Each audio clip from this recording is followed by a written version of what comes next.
in the Family is more than just a sitcom that my mom used to love because her husband was a lot like Archie Bunker, only worse.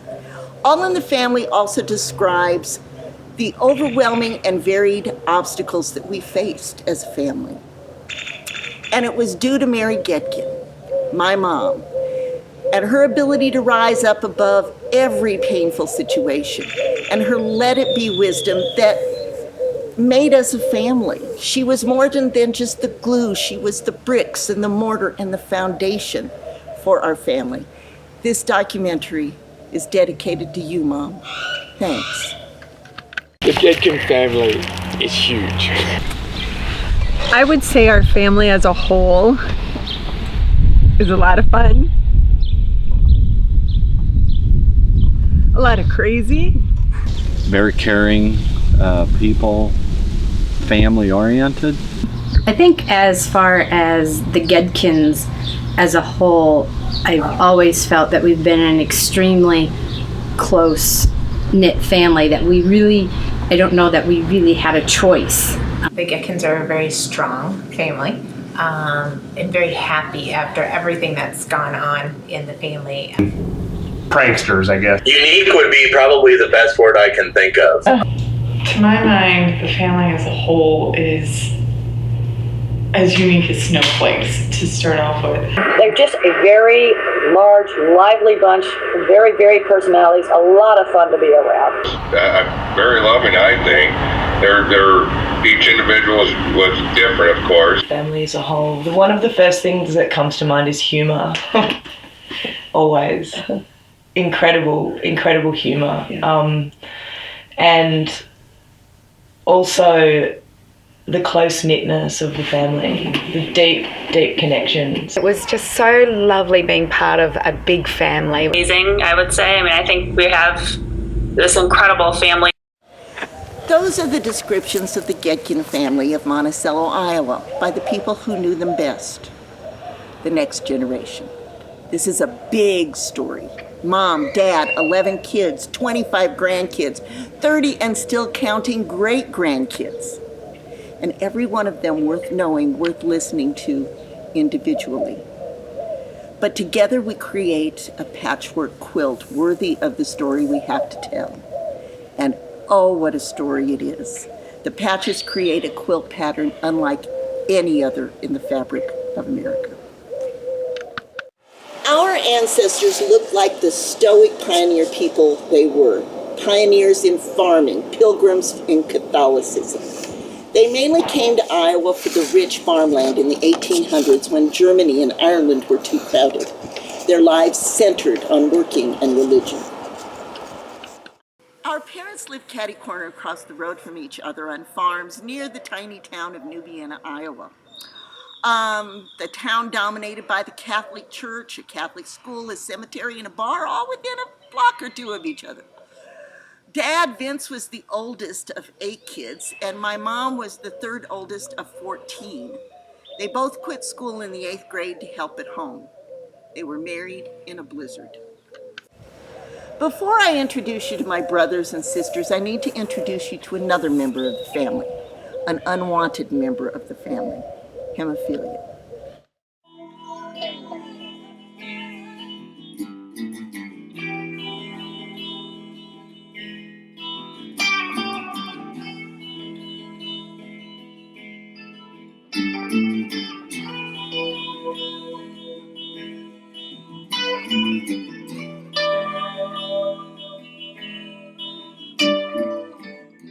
For the boys having hemophilia, not much was known about it. They knew it existed for centuries. So basically, with hemophilia, the females are the carriers because it's on an X chromosome, and the males have it. So the females have an X chromosome that takes over for them, that keeps us healthy, but we carry it on to our children. So our daughters, my daughters, have a 50-50 chance of carrying hemophilia, depending upon which X they get from me. And my sons have a 50-50 chance of being a hemophiliac, because if they get my hemophilia X, they don't have another X to override it, so they're going to have hemophilia. Is the best way to explain how it's transferred from generation to generation. As far as what hemophilia is, and again, from me being in the nursing field, there are different levels of hemophilia, but our family had severe factor VIII hemophilia. And factor VIII is what one of the parts of your body that the factor is what actually causes you to clot. So they were missing their factor VIII. So they were short the factor VIII. And severe being obviously the worst. So any type of injury could cause internal bleeding. It was the internal injuries that were scary for hemophiliacs, and especially the severe hemophiliacs, because all of their joints were so stiff from the bleeding that had happened in their joints. And when Dad and the boys were young, the only treatment for hemophilia was to receive a full blood transfusion. Well, they didn't need blood, and sometimes one unit of blood didn't always didn't have enough factor in it to help them with what they needed.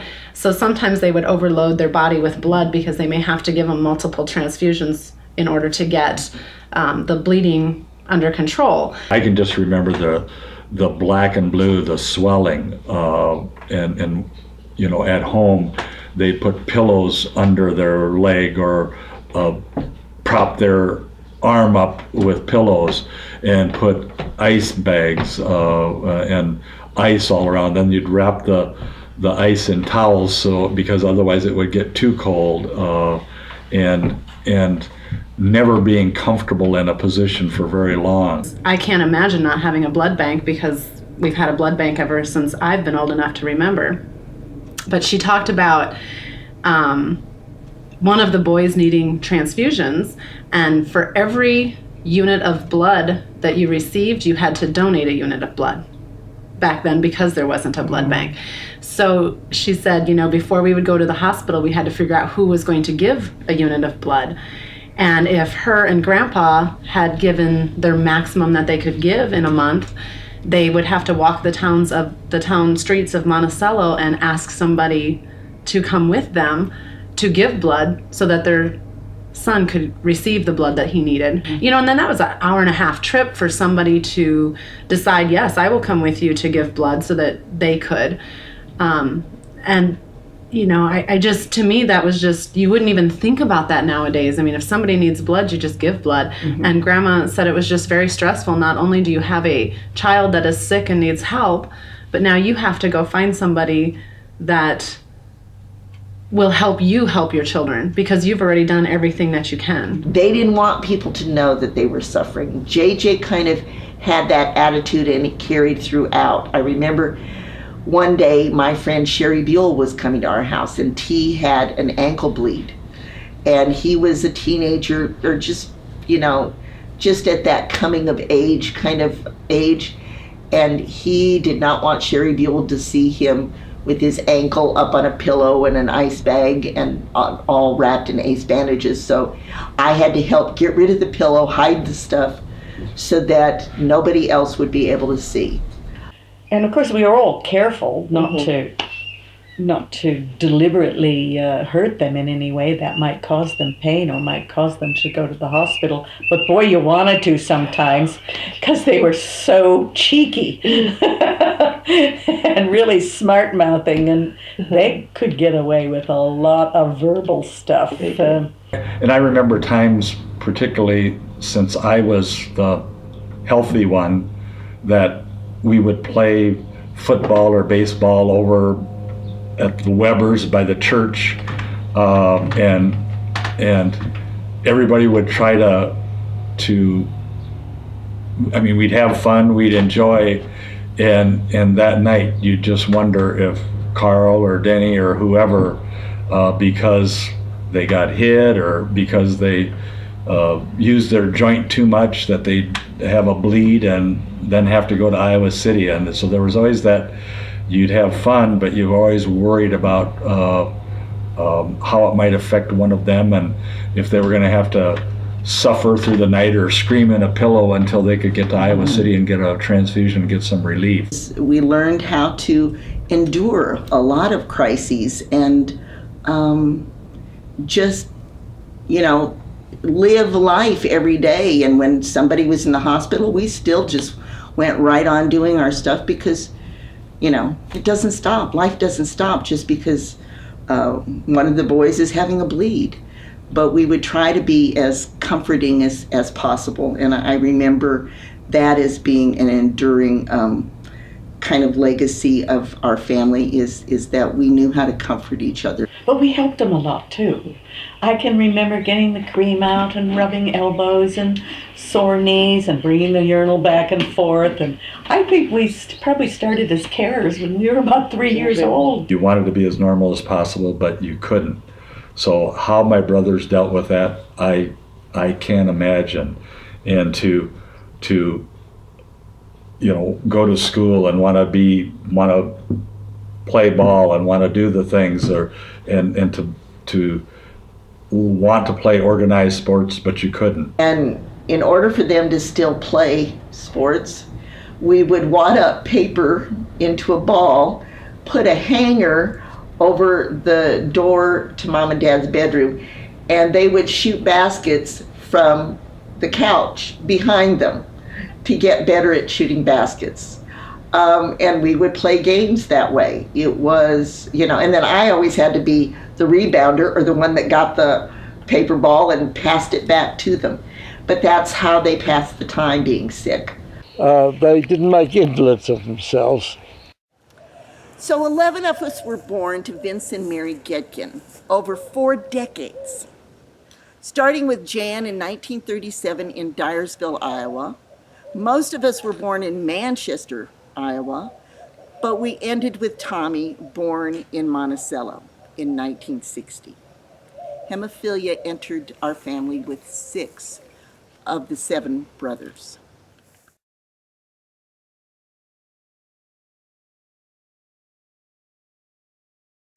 First of all, the leader was definitely Jan. Jan was always in control.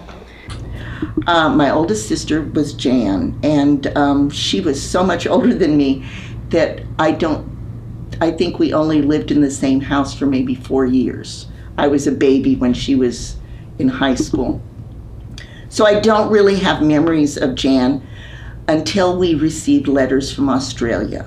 Janet was the one we looked up to, and again, it was after she had left.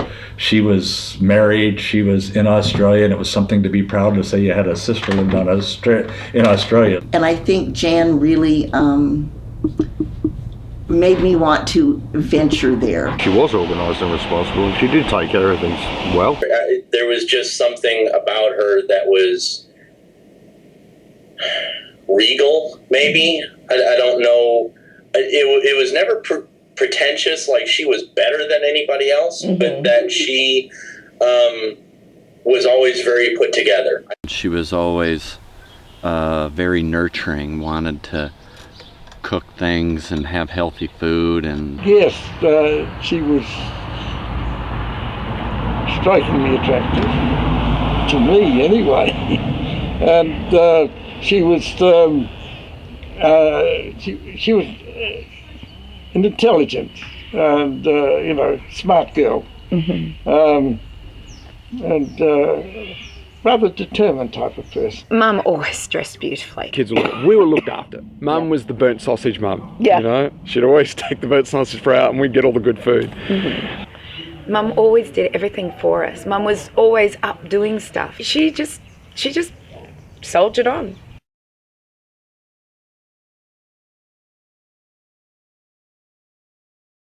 And I knew JJ as a devoted father. He was fun, he was wise, really engaging, and I love JJ, and he's really special.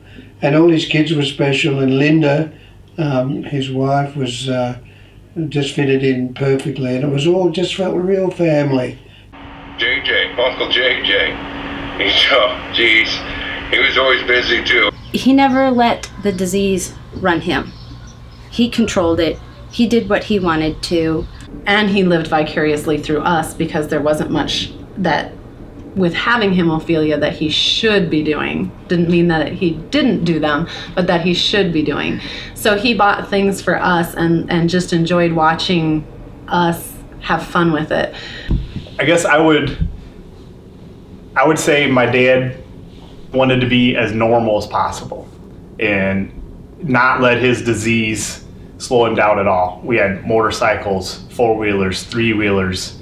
Dad named all the trails after us.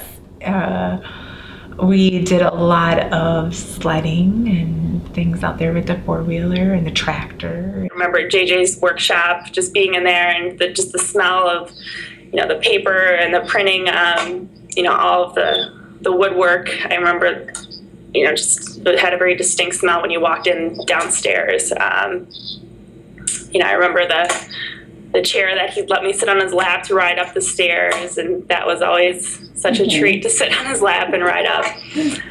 So JJ was let's do woodworking and drill holes into and do this and do that, and then get on the 4-wheelers and then hang out and have a barbecue and go on the trampoline, go. I guess as a role model for me, I think he was the perfect role model. He never once considered himself a handicap. The parades in Monticello was another thing that I remember going with JJ. They'd be handing out candy to you, and he'd still take us to the convenience store and get candy. So we had trails, we had trampolines, from big trampolines to mini trampolines. We had volleyball court, basketball court, baseball diamond. In the basement we had pool table, bumper pool table, ping pong tables. But that was so people wanted to be there, and he could be a part of everything that we did.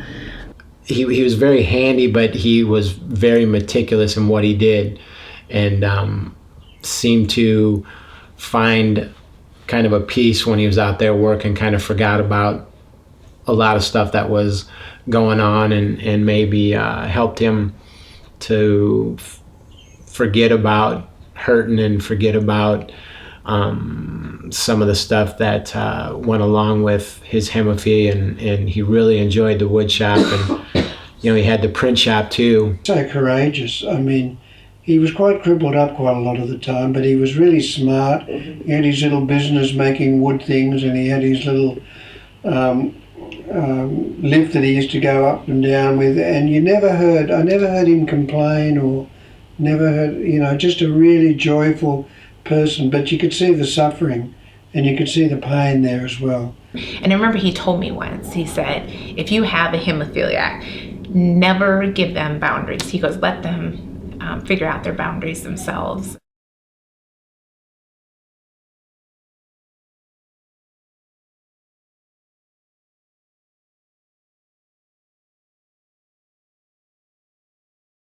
Bullshit, that's Dad in my mind, and but he was always telling stories, but he wouldn't, I wouldn't say lie, but he would fabricate a little more than embellish. He was funny, and he liked to stir.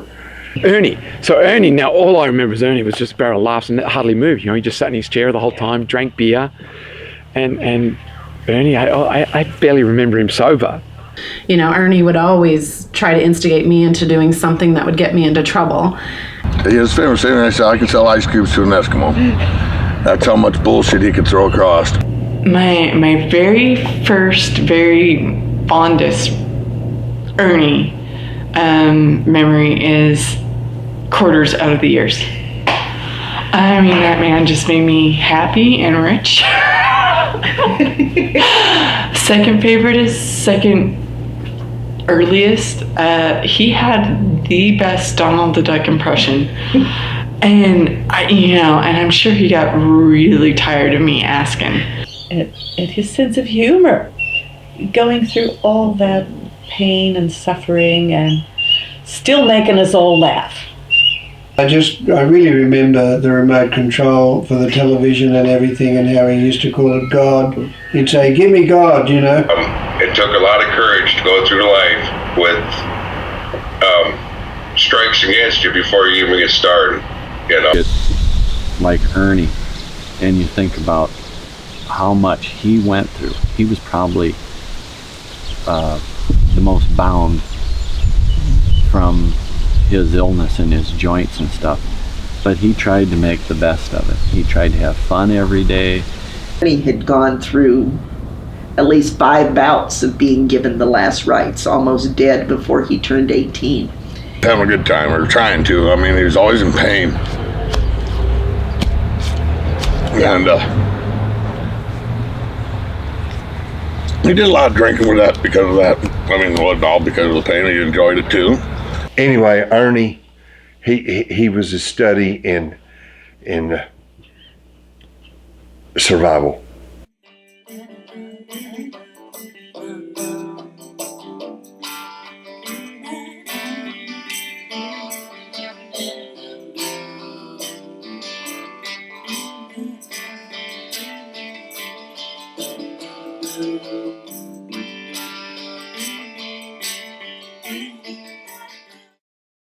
And Dad take, bees and methadone and Demerol and something else, like 5 of them, pop them and chase it down with a beer in the morning, just to get started. But that was just his life, just to get through the pain of the day. Ernie had a famous concoction called a rooster poop.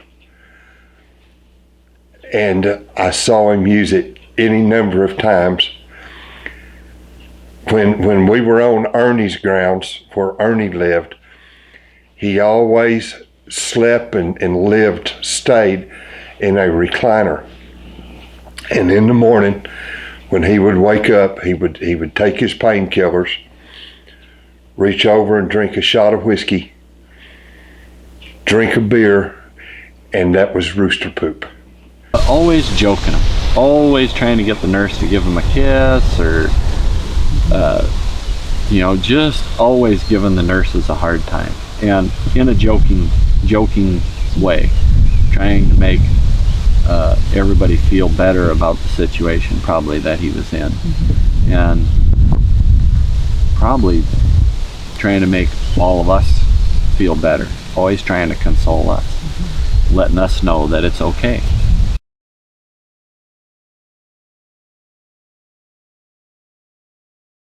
If there's a picture of Midwestern woman, it should be a picture of Claire. She looked the part, she acted the part. All those amazing meals that we would have when we went there, which were just of local fare. Claire was just wonderful in the sense of her hominess, her humour, her complete naturalness, and no airs or graces, or the exact opposite of that. Very down to earth. Very caring and connecting. But Claire was, she was a very loving person. She was good to all the grandkids and all the kids. Claire was the person I turned to, even though she's 12 years older than me. I turned to a lot. I just really liked her nurturing nature. JJ and Linda, Claire and Merle showed me more of what being a family and being parents was like than our own mom and dad. Claire was a wonderful sister. She lent me her clothes when I wanted to go to a special dance or something, and she didn't mind if I borrowed a skirt or a dress from her. Claire kind of took over the mother role, I think. She looked out for everybody else before herself.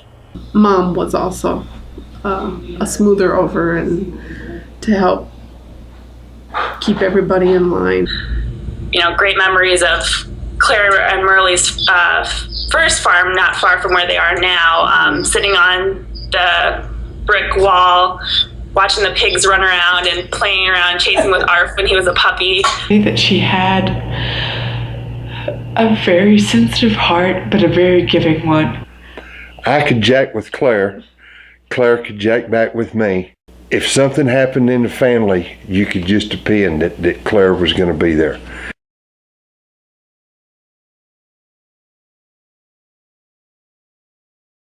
Loris definitely was the BSer, and I think of him as the fun one too. I mean, the one that I remember the most, joking around and him doing pranks all the time. Loris was the jokester and would always be making us laugh. I think Loris and I were very, very close. Of course, he was my godfather, and I kind of bragged because I was his only godchild. Loris was at large and in charge. He was kind of the mover and the shaker, the smooth businessman, the smooth talker. You know, he was ambitious. There was the jokester. How many times he showed up on our door unannounced, and he loved to surprise us. He just had this sarcastic relationship through and through. Loris was going to teach me how to smoke, and we went fishing on Macoka River behind the golf course, and Loris brought along these Crook cigars. They might have been 12, 13, 14, but he said, what you got to do to learn how to smoke, you got to take this and just suck it in and suck all this smoke in your lungs and then breathe it out. I think I puked for a couple of days, and Loris laughed. Mom couldn't figure out what was wrong, and thought I had the flu or something. But the way I've related it, I never wanted to smoke after that. So Loris probably saved me from smoking and spending a lot of money, and for that I was always thankful that he showed me how to smoke. Loris had a bicycle. Now I don't know if he got that bicycle from the paper round, but he wouldn't lend it to me. I was so annoyed with him. He was really greedy with that bike. Dad would always try and change his voice on the phone. And he'd call Herder, and he had convinced that he was agent so-and-so at the IRS. Loris was, in my memory, warm, open, loving, that family connection that, everybody was part of. Loris was really quite central.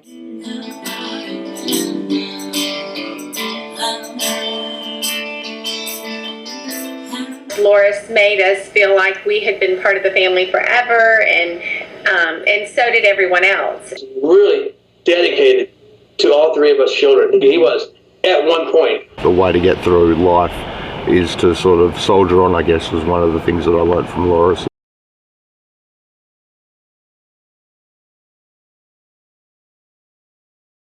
Mary, she was a crack up. She's easy to laugh, and she likes to laugh and have fun. Mary was always around for us, but she was the hip, really like cool auntie. The Aunt Mary, Margarita Mary, she won't like that one. And Mary and Judy and Mary, I'd say they were a lot the same. Kind of loved the party. With Mary, we had the nickname Margarita Mary. Mary was always the fun organizer, and she taught us crafts, and I remember her teaching us macrame and sewing and just all the neat stuff, and she was just really fun loving. I think that Mary and Judy are the storytellers. She's a very wise girl. With loads of common sense, and I've noticed that Mary doesn't suffer fools gladly. Mary was always kind of the intellectual, she was kind of the homebody person. We all looked to Claire and Mary for comfort and help and just somebody to listen to us. Mum and I have a great friendship now. She really is a rock. She's really incredible.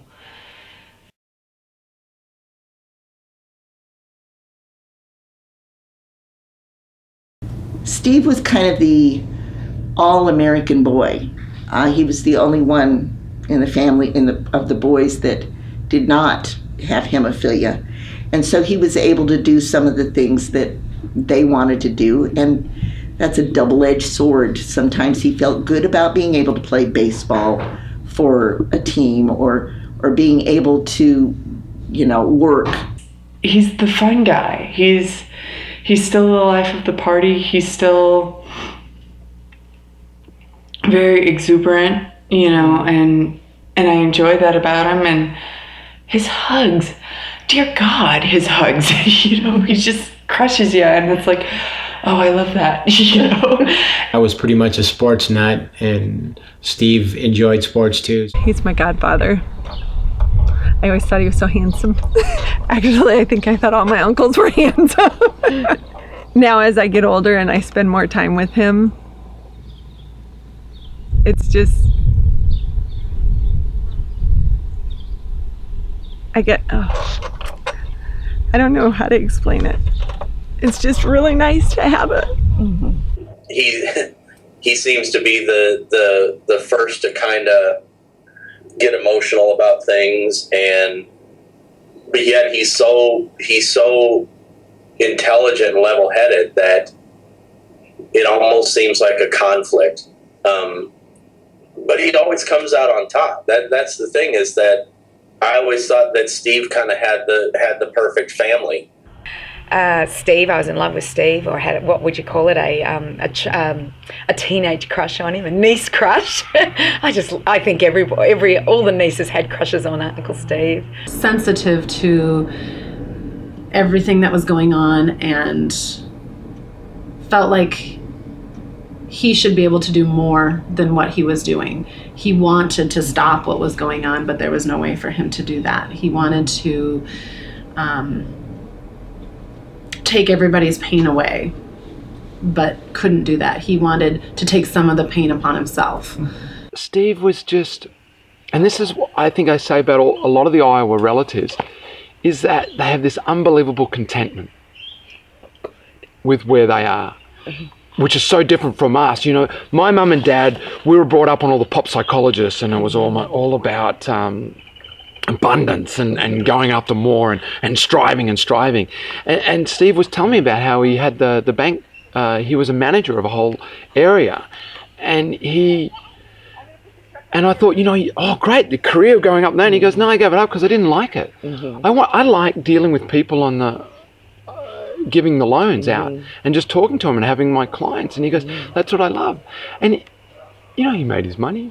He had his house. He liked doing the things on the weekend with Debbie. They're riding their bikes. And it was just this unbelievable contentment that was so enviable.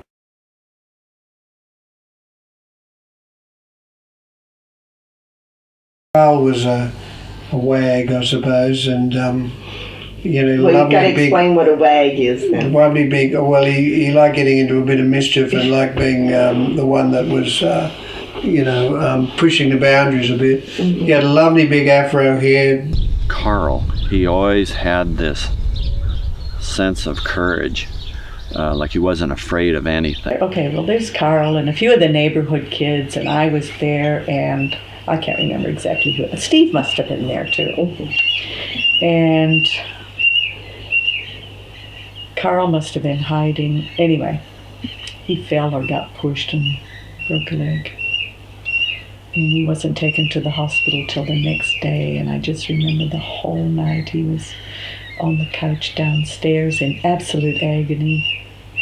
And we took him to the doctor next day, and it was a broken leg. We all felt terrible about it. One hospitalization I remember was when my brother Carl was 13 or 14. And the doctors in Iowa City were doing a research study. And they asked Mom if any of her sons would be willing to do it. Carl decided to take part in the study. And he went to Iowa City, and I think they had to take blood at 6 o'clock in the morning and 6 o'clock in the evening, and then they gave him some medication, but the rest of the time was his. And the rest of the time, other people that were involved in the study were convicts who decided to belong to the study because they could get out of prison for a little while. So my brother Carl, who was very susceptible to being kind of anti-authoritarian and an outlaw anyway, he was in the hospital learning every card trick, every cuss word, every con from all of these cons. And I think it affected him deeply. I think their attitude of screw it and screw them before they screw you was kind of what Carl took as his attitude. And it didn't really serve him well, just like it probably didn't serve those convicts well either.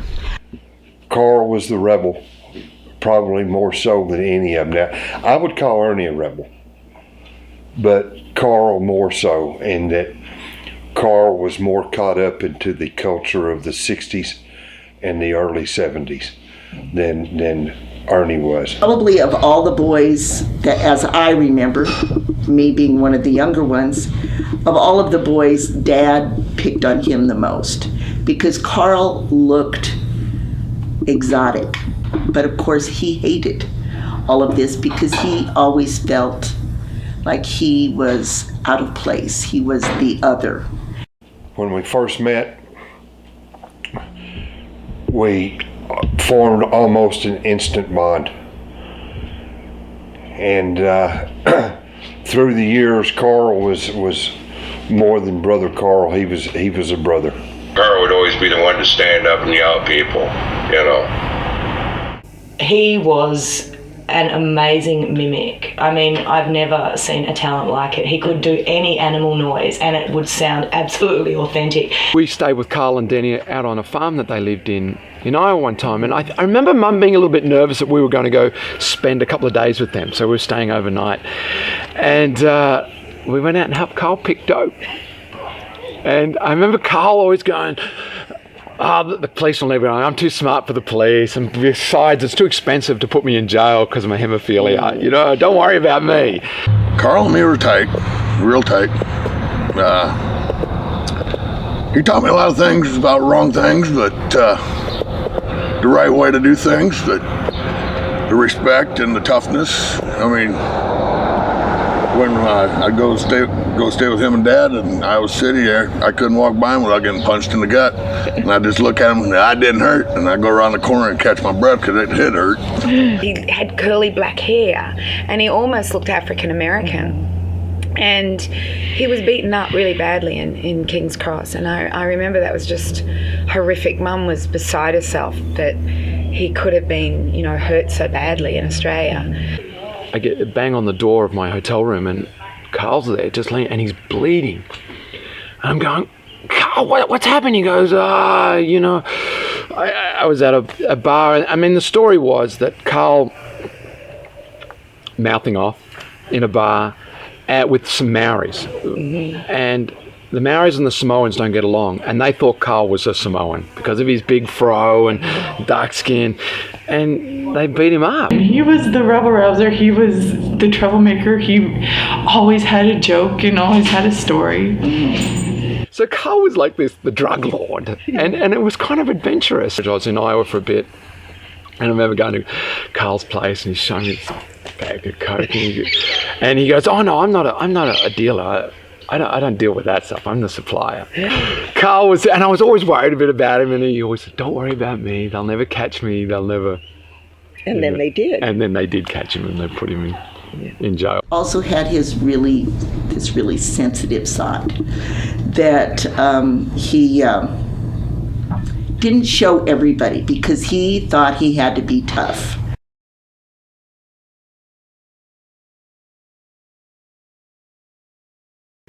I see you, Judy, as kind of the caretaker. When something would go wrong, you were always home and helped us get through whatever we were going through. My godmother! I remember vacations with Aunt Judy and going to Colorado. I had the coolest Aunt Judy who lived in Colorado on a ranch. Yep, and I remember you as the activist. Oh yeah. You know, outspoken. It was just like, you know, the Vietnam War and all those sort of things. But and again, but different, very much different from a different generation from my mum and from Claire. Yeah. So you weren't the quiet, obedient farm girl. You were the don't mess with me. Yeah. And part of that hippie revolution. And Judy was the jokester too. Always tried to bring everybody together, like Mom, trying to create continuity between the family also. She's the very intellectual, very studious, very, very driven to complete her career later, and did a fine job with her education. Also very devoted to the family and her brothers and sisters, and kind of that glue that kind of keeps everybody together. Academic, I guess, is a way for Judy. Judy's been over to Australia a few times, and we spent some time with Judy and Rick in New Mexico. We had some great times in jail. I was always looked after there and made to feel at home. And Judy, the good values. Judy has good values and a good, kind, warm heart.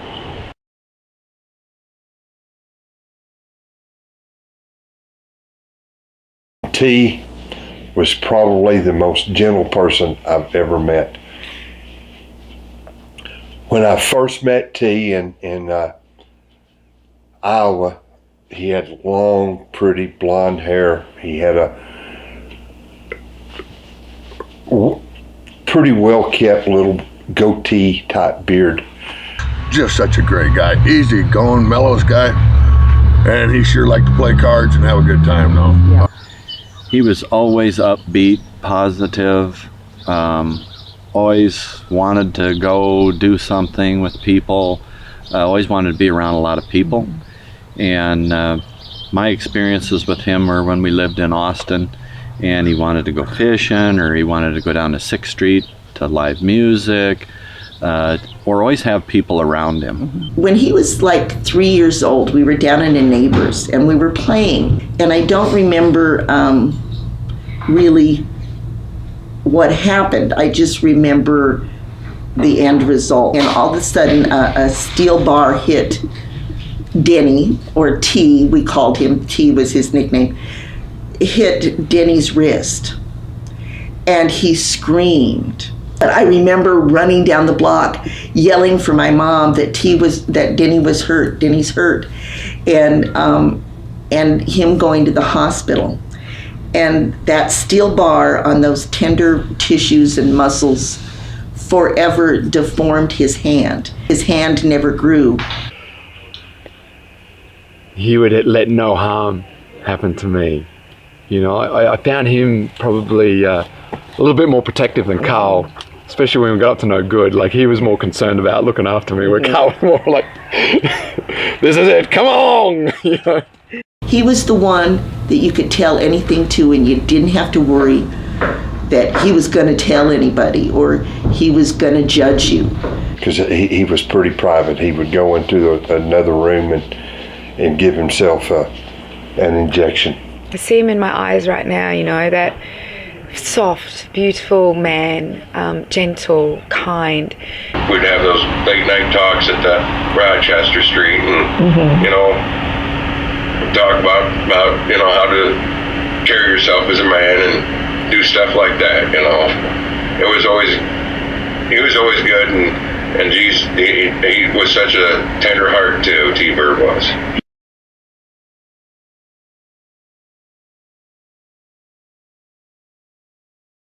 I had a lot of responsibility for Tommy. I remember I would come home from school early at 3 o'clock so Mom could go to work and look after Tommy. And I feel like I had a really close relationship with him. Changing his nappies and feeding him and chasing him around and teasing him. And I felt really close to Tommy. He's a lovely little fellow. And I can remember sitting on that couch and him cuddling up against me and me with my arm around him. And he was just the most wonderful, soft, cuddly, smart kid. We used to play cards. He liked playing concentration. I think he won a lot too. He had a good mind. All he wanted to do was play basketball. He wanted to be one of the New York Knicks because he loved Willis Reed,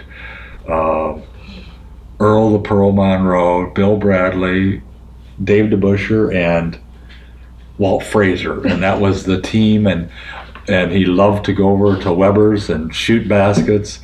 and he loved the New York Knicks. He loved sports, and it was so sad because he couldn't play. But we did play basketball and we did play baseball, and sometimes he paid for it with a bleed and going to the hospital and staying a week. But he always thought it was worth it. We took him everywhere, even though he was the baby. He wasn't a bother. We just loved Tommy. Yeah, I will say that I always carried him with me growing up, because I know that he died on the day I was born. And 7 years earlier, he was the memory that I always carried. And I mean, I have pictures, I have ideas of who he was, but I don't, unfortunately, he was the person I carried with me. You know, he was, hey Tommy, you know, the person I would think about and talk to at night when I turn the lights off. Mom and Dad had to feel incredible anguish and stress at having boys who had such a strange and terrifying illness, but they differed tremendously in how they dealt with the stress. Dad added to the chaos and suffering, while Mom eased the pain. She never seemed to get mad about things. She just had the most gentle nature. And then on the opposite end of the spectrum was Dad, who would get mad at the drop of a hat.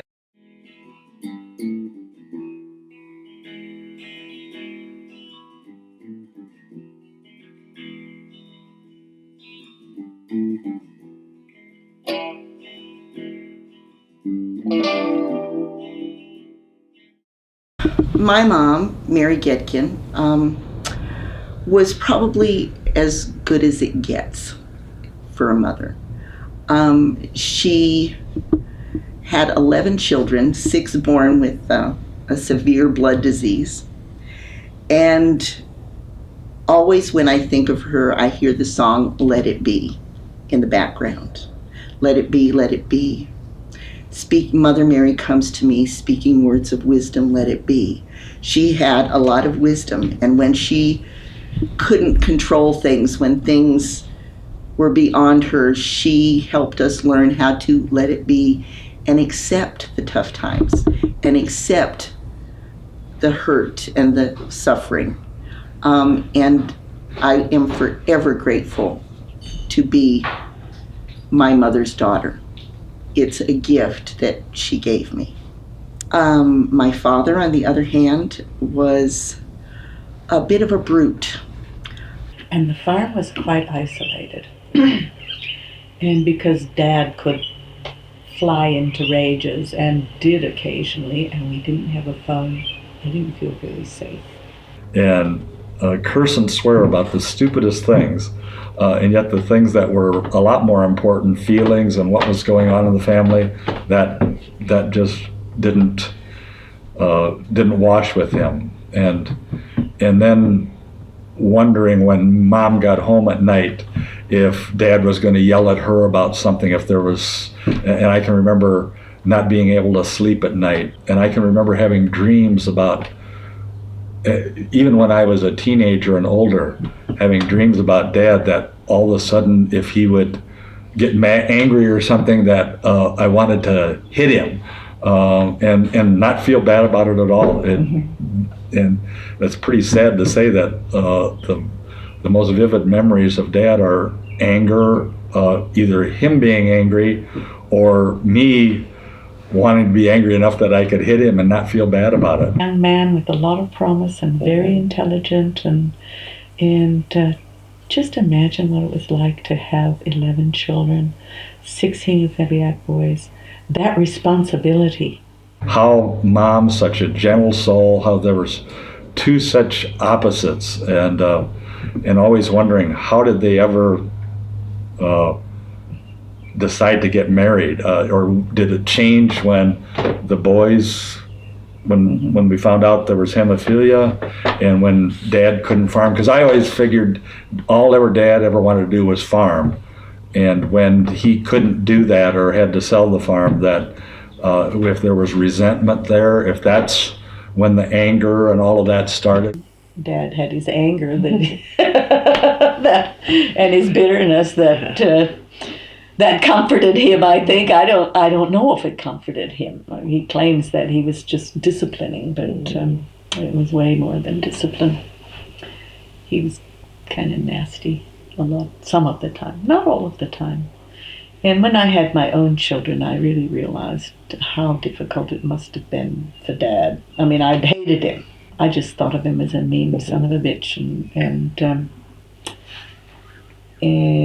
but you know, after I got married and we were coming back those times, he didn't show that nasty side very much. I think he was committed maybe a couple of times, as I recall, and I didn't see a change in him at all, and I think it was just he didn't want to change, and to me that's a sad thing when somebody doesn't want to change or maybe doesn't realize that they have an issue, and he didn't think he needed to change.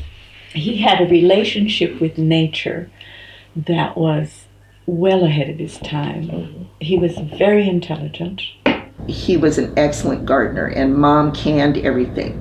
How she raised 11 kids, did the laundry for 11 kids, did the housekeeping for 11 kids, baked bread every week, 8 loaves of bread every week, because we never had store-bought bread. That was too expensive. And made desserts for almost every meal. I remember Mom's laugh too. She just had the most lovely, loose laugh. She laughed very easily, and it was all of us feeling like victims, and it was Dad empowered. And what's really sad is that he chose to have the power to make us fear over love. He could have had the love of 11 kids and a wonderful wife, and he wanted our fear instead. And that's a great loss on his part, and I don't know that he ever examined his life long enough to know that that was a loss for him. He was a bad example, I know that. And he was part of the reason why we are who we are, because we didn't want to be, we knew how not to be. Right. So my dad was this person that when he walked into a house, there was fear, always. We didn't know. And I think we all tried to protect each other from him. And I think Mom thought she was taking the worst of the abuse. And I think we all didn't talk about it very much because there was a real shame about having a father who couldn't control himself. We were kids and we could control ourselves more than our father did. And that's a really strange situation for kids to be in. The thing that I've said about Dad is he probably was great in that he showed me what I didn't want to be. All my uncles and aunts are products of their time too. So as we go down, we start getting into the 60s. I think what I always have found really fascinating was, Grandma had 11 children, and the dynamics and the personalities of the older kids were a whole generation that were quite vastly different than the younger ones. Within those dynamics of that age that you guys were in, that there was also this different on perspectives about what happened. What happened in your home while you were growing up. Some of the siblings never talked about the abuse that was endured. You know, some of the older ones, the Beaver Cleavers, never talked about that abuse. I mean, they did eventually, but initially we never heard about that. And the younger ones were a little bit more forthcoming with that information, you know, that there was definitely abuse. His mother's absolutely lovely, the mother that anybody would want to have. Definitely a saint. I remember her being very strong in her faith. She was just such a strong person, but was there and just in a supporting role for everyone. It took a tremendous amount of courage for Grandma to watch and deal with everything every day. She just seemed to take care of everybody. I would say she was extremely traditional, where you kind of knew what her opinion was by her going, you know, making that noise. I hear that sometimes, and I think of Grandma. But she was probably one of the strongest women I ever knew. Every time somebody was sick, never leaving her side, taking trips to Iowa City with them, whatever she had to do, you know, it was her family, and she was the strong one, the one that held everybody together, and I never saw her cry. What I remember of Grandpa is he didn't seem like he had much of a role, and maybe that was because the stories that I heard about him being kind of an abusive parent, I never knew that side. I couldn't talk to Grandpa because half the time, you know, he couldn't hear. There was a sense of discomfort that I always had around Grandpa. He was always out trying to make something or fix something, and so he was kind of, I don't know if putzer is the right name, but he was always doing something. Grandma always put Grandpa down. You know, be like just always under her breath, oh, he's always got some stupid adventure going on, or he's got this going on. She'd always put him down. So it was kind of weird, me not knowing the history of the family. Grandma seemed like this real negative type.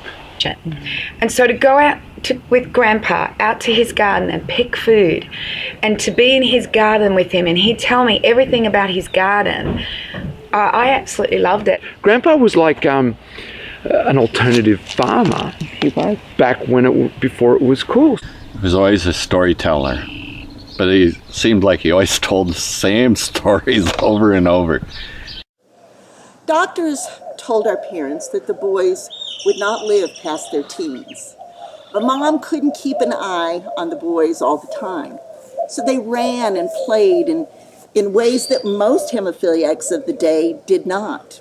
And sometimes they paid for it with excruciating bleeds.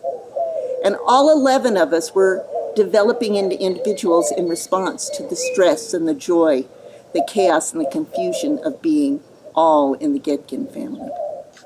1971, the summer of, it was supposed to be a great summer. I graduated from high school. Carl had been away from the house for a year, and the 60s came late to Iowa in the 70s, and he had gone like total hippie. He had an afro, he dressed the part, and he decided, screw society, screw what everybody else thinks. And he, you know, that was the attitude of the 60s, and he embodied that attitude.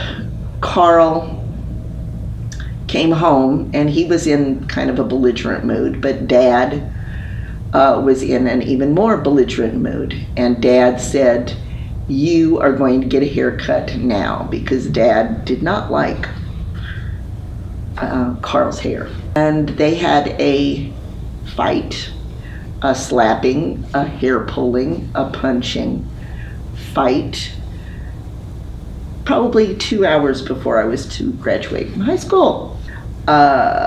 Just a horrible, horrible scene. And I graduated, and I could feel no joy in it other than I was gonna escape my dad. So soon after my graduation, I remember getting word that Merle, Claire's husband, had an accident. Dad coming home from Worthington from some town picnic, and he had some leftover dynamite and decided he wanted to throw them off like firecrackers, and he threw one off right in the yard, and Mom hollered at him and told him to go out behind the barns and wouldn't let us kids go back there because I think Dad had been drinking a little bit. And the next thing you know, I was sitting out there under the yard light, and I remember Dad running up holding his hand like this, and there was nothing there. When I got up and I started running, I put both hands out to catch myself and I landed in the mud hole, and I didn't have a hand on one hand and full of mud and blood, and I just said, get up and walk, you dumbass. Well, it's challenging, you know, all of a sudden you're left-handed. My brother Tommy went into the hospital. He woke up and he had a stomach ache, and it flu-like symptoms. Mom had to go to work, and Dad came home that afternoon, and he was mad that Tommy was sick. T and I were there. I was just graduated from high school. T was a year younger, and we were taking care of Tommy. And Dad had this thing about health food and vitamins, and he decided that Tommy didn't need to go to the hospital to get well. He needed vitamins. So my dad made him swallow, this kid who'd been throwing everything up, made him swallow a vitamin, which of course Tommy threw up in a minute, and Dad waited and watched. And Dad made him swallow another vitamin, which of course Tommy threw up. And then Dad made him pick that vitamin that had vomit on it up and swallow that. I will never forget that. And Loris came through. He was in Dubuque and he was having a bleed and he needed to go to Iowa City. And he asked if anybody needed to go, and I said, Tommy's sick and Tommy needs to go. So then we found out that the doctors had called Mom and Dad and wanted to do exploratory surgery on Tommy, and they did the surgery and took his appendix out, but he was bleeding into his stomach, and it was a really odd bleed, and they couldn't get it to stop. So they did surgery, and he seemed to be improving, but then there was just one thing after another. I got there and it was just Mom and I, and we were over in the corner of the room, and she was telling me that what the doctors had said, that that Tom was not going to leave the hospital, and I don't remember if we were crying or what, and all of a sudden Tom woke up and he said, am I going to die? And I will never forget that you thought he was asleep. We weren't talking loud, but it was like the subconscious could hear us or know what was going on, or there was some sixth sense that he had, and to see an 11-year-old boy and the fear and knowing that he was going to die, that was just horrible. One day Tommy asked Ernie, he said, am I going to die? And Ernie told him, yeah, probably, but you'll be the coolest little angel up there. I remember Tommy's death. I would have been about maybe 5. I remember Tommy dying at 12. I remember my mom being 9 months pregnant with her 5th child. And I remember my dad losing his hand all in the same summer. And I remember a lot of family being there. I remember a very bad experience with the church and Angie. We had a priest come to our house and let my mom have it.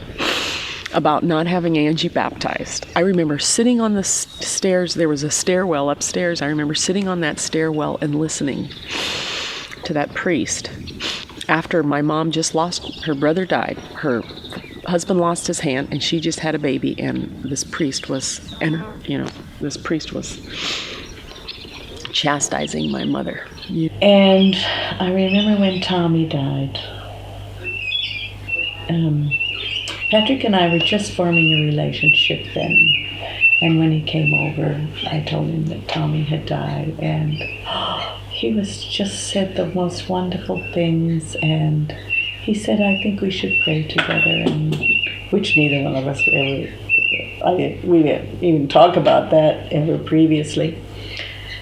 And I guess I realized then that this was someone I could really grow with.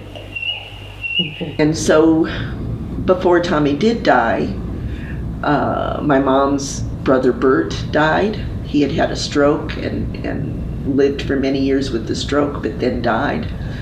And my mom's dad, John Pins, died. I remember going and visiting him that summer with Mom. That was one of the few trips she left the hospital, Tommy's side, for, was for the funerals. And I remember him taking his last breath and feeling so alone in the world. And I remember my brothers feeling like, oh my God, Tommy died of hemophilia. We're in our 30s and 20s and in our teens, and we can die of hemophilia too. And they, because they had lived so much longer than the doctors had said they were going to live, they had kind of felt a little invincible, and this made them feel very, very vulnerable. Besides just grieving our wonderful little brother, there was a vulnerability there. There was a sense of doom. The first death in our family, and like I said, a little boy of 11 years old, it was just horrible to deal with. Because we were brought up that everyone's going to die really soon, because Tommy died, I guess. So yeah. So death was always we were just ready for everyone. Yeah.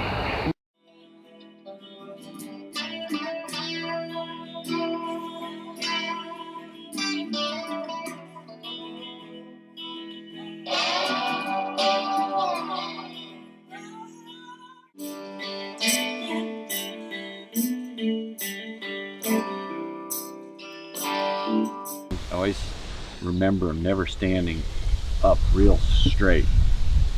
And it was always like their joints must have had a lot of bleeding in it through the time. And you could see it was almost like an arthritis in the joints, where they had bled so many times that their joints became stiffer. Hemophiliacs had what we always called the hemo shuffle, because they would injure areas such as their knees and their elbows, and then they got arthritis so bad because of all the blood that had pooled in their joints, and by the time it went down, they ended up with some arthritis or unable to move their joints fully. So they always had like a specific shuffle, and you could always tell a hemophiliac. They knew people didn't understand and probably weren't going to understand what they went through, so they tried to hide what they went through. Sometimes at great cost to their health, to their mental health. He never wanted to let anybody know how he was feeling. Even if not even to us a lot too. Even though you could tell at times, but he'd be sitting on a chair with ice packs all over, and somebody drive up, and it's like, get it all out of here. Don't let anybody see that. They may have walked a little bit different, but their joints might not have moved quite as well, but they still wanted to ride the bikes. They still wanted to do everything everybody else was, and they would pay for it later, but when everybody was around, you never knew it. And the joke at Iowa City was he's the only person who could start an IV with a pillow over their head, because he would have a pillow because he couldn't stand seeing the sight of blood, but yet he would never miss. But I do remember the dance that Dad had to do in order to take it was a 15-minute fiasco of him up and down and trying to psych himself to poke himself before he would actually do it. Because Carl, you had to give it a shot as fast as you could. Dad was a medium and T was real slow. Yeah. And that's just the way it was. I'm lucky I never got stuck with a needle, but I helped all three of them till their dying days or till they ended up in the hospitals and died. He would stick himself because he had that vein in his leg, remember? Yep. And he had that, and he'd stick himself, and he'd get it all ready. But that syringe was what a big, I don't want to say 100 cc, but I don't think it was that big.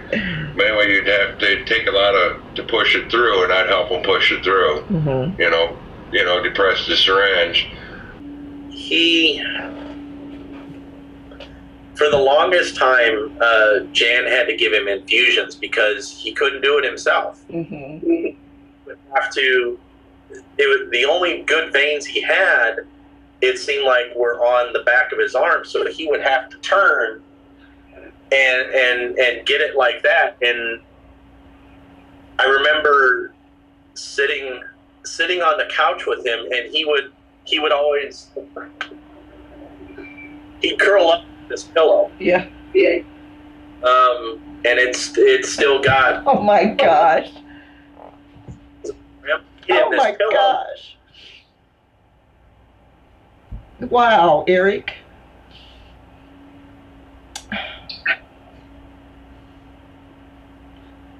Yeah, I can see him many times with that. Oh gosh. Under his elbow, huh? Yeah, he'd always, whenever he'd have a bleed, he would either during the time he was getting the infusion or directly after, he would sit on the couch and he would hold this pillow. One reason my brothers lived longer was the medical miracle called Factor VIII. It was just what they needed without all the extra parts of blood, but it also contained something else. So to see the progress from the transfusions to the frozen concentrate to the factor, and how much it improved their lives, and how much relief they got much more rapidly as the factor and the whole process was improved. When Factor 8 first came out, I remember Dad and Carl and all them were just happier than hell. Yeah. It was just the greatest thing since sliced bread. All the boys got blood from people who had AIDS, and they themselves in turn got AIDS, which they handed on to their spouses. What they did was they took approximately 40,000 people's blood and they would mix it all in a batch and spin it and pull out the factor.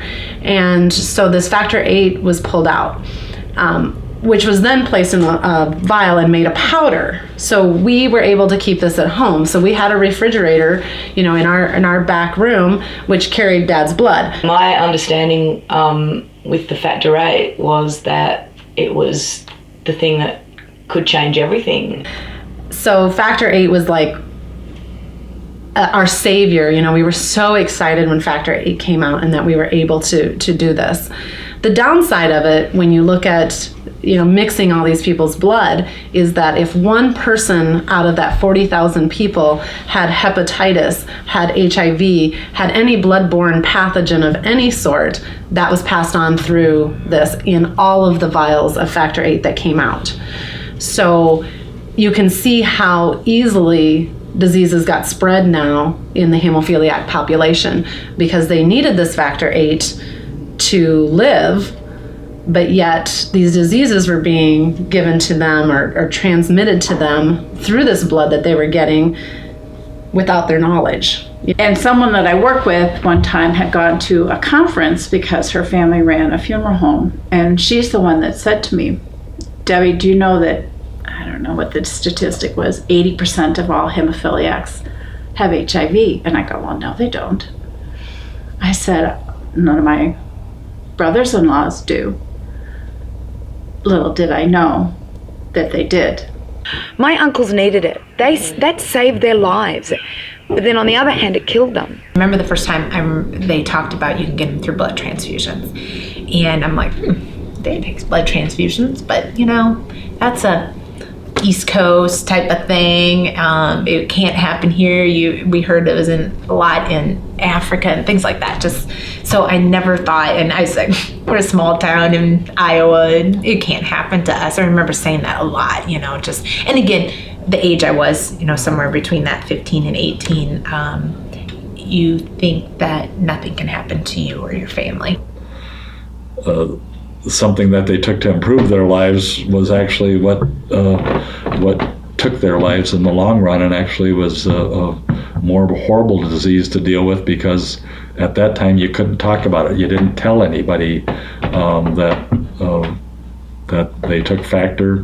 It gave them this horrible disease, AIDS, that nobody wanted to be around people with AIDS. So it was the cruelty of the two diseases. And I remember getting a letter from Mom one day saying that Carl had some unusual, it was called histoplasmosis. So I wrote it down and I sent it to work with Patrick, and I said, find out what this is about. And so he took it to a doctor, and the doctor was well informed about these sort of things as well. And he said, well, that's something very unusual, and usually it's got from birds, but it can be a feature of HIV and AIDS. So we knew that it was a possibility. We knew that Carl probably, we were sure at that stage that Carl had AIDS. And we were kind of wondering who else had it as well, and just, considering the horrors and the disasters and the catastrophe that could happen. And so the next time we went back to the States was for Mom and Dad's 50th anniversary. I went by myself that time. 1986 was the year we all got together for Mom and Dad's 50th. My daughter Talia was like 7 or 8 years old, and she was so happy to be back among her cousins. Ernie was living with Mom and Dad at the time because he'd had some sort of injury, and he couldn't really walk very well. He really hobbled, and he couldn't get in the bathtub. And Mom and I were giving him a bath one day, and when I saw his skinny little legs, I could not figure out how he could even walk. He was just so frail. There was something beyond the normal hemophilia that was going on, but we didn't know. There seemed to be a weight to everything, even though we had fun and we talked, and there was just a kind of weight hanging over everybody. But I just remember that being the last time that everybody was together. And it seemed like Ernie was always dying. You'd go to the hospital and he'd barely be coherent, laying in a bed, and I always remember him saying they think he's gonna go. And a couple days later, Ernie'd be home. And it seemed, from what I remember about Ernie, it just seemed like it was a regular thing. It was like time after time. I know I was included in several last rites for Ernie in the hospitals, and he always pulled through. And at each stage made his situation a little worse, but it never lessened any of the fight, the will to keep going and keep having fun. Yeah, he got really sick on us, and he was in a coma for 2 or 3 weeks, and he always said keep talking to him because he could hear you. When we first went to the hospital to visit Ernie, and that he was in isolation, and that everybody was supposed to wear gowns. That AIDS, that's what I think once Dad learned he had all that, and he just gave up his life then, he let himself I remember seeing him in the hospital ICU and all this. He never mentioned it or anything like that. When Dad passed away, I flew back from Germany, and I got here to the funeral home, and they had a veil over top of his coffin. And I never understood that until somebody finally told me that he had HIV. I can't say that I was very sad. I was more relieved, I think. It didn't hit me hard. When it's expected, I kind of expected it. And the one that I really didn't expect was Uncle Carl. And almost a year to the day after Dad passed away, and I was in the service then, just getting out, and I couldn't make it back to his funeral, and that hurt me. Carl never wanted, he was scared to death of dying, but Dad was never scared. He said, I've seen the light. He said, I know where I'm going. I've already been here.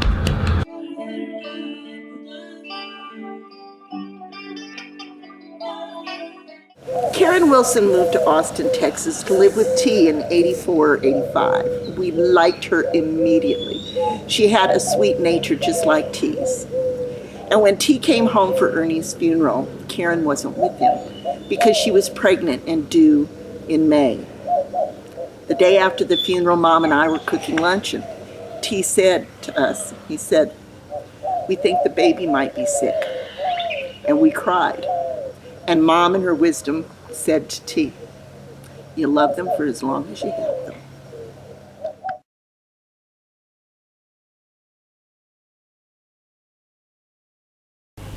I didn't know about Karen until till late in the pregnancy that was a possibility.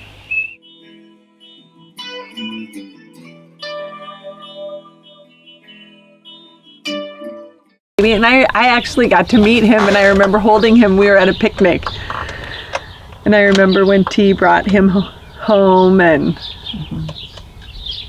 I couldn't imagine how hard that is. I remember being scared for them, very scared for them because of what had went on in the news. I remember Carl also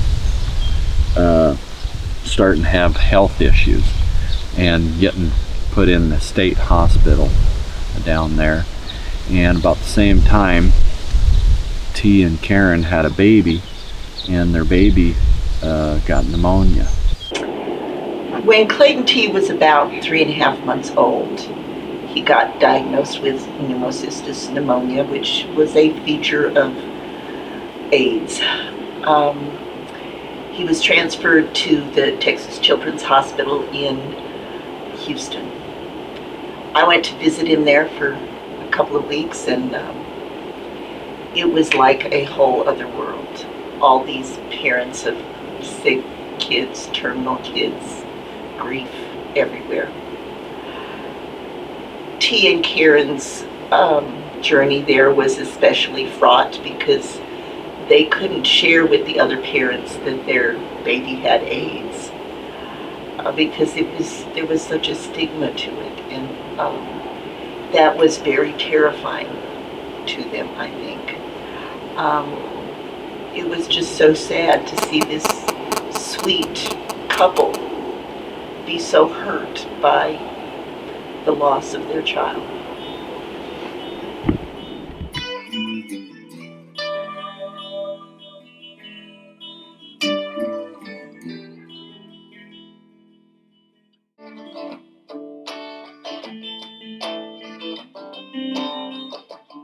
He'd probably been diagnosed in prison, and he probably knew and didn't tell any of us, or was afraid to tell any of us, because of the impression that it was more of a gay or druggy type of disease. Things had worsened with Carl's mental condition, and Judy and I and Doug started procedures to get Carl into a hospital. And we took him to the hospital that he wanted to go to, and I don't remember the name of that hospital. Seton Hospital. And they wouldn't tell us what was going on, just that they couldn't handle. They couldn't take care of him. Carl was suffering from HIV, AIDS-induced dementia, and that it was full-blown AIDS that was going on.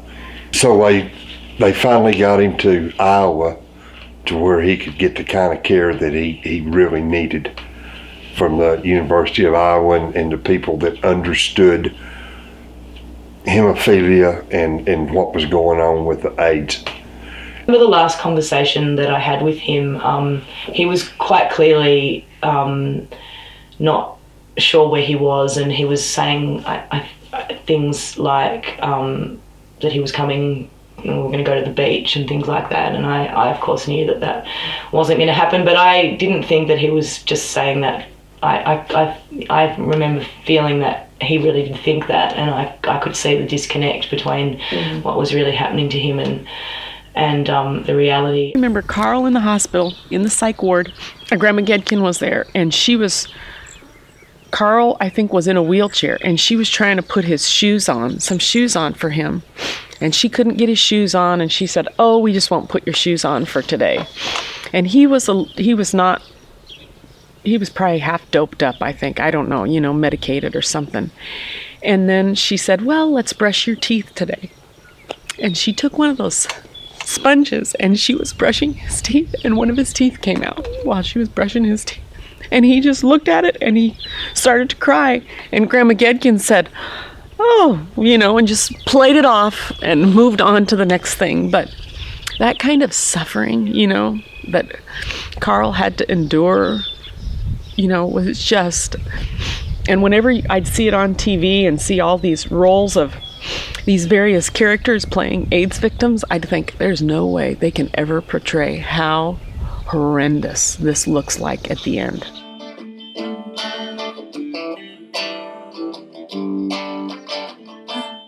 In the summer of 1988, we had two celebrations. JJ and Linda celebrated their 25th anniversary with a big party in Monticello, and T and Karen got married in Port Aransas, Texas in August.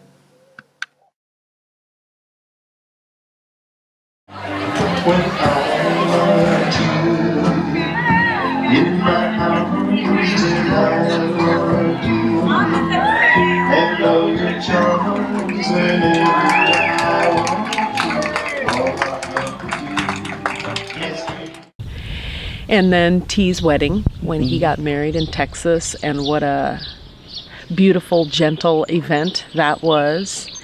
And the wedding was just so special and beautiful, and it was so nice being part of that. And that was after Clayton had died. Clayton had died the year before, so there was a big measure of sadness in there too.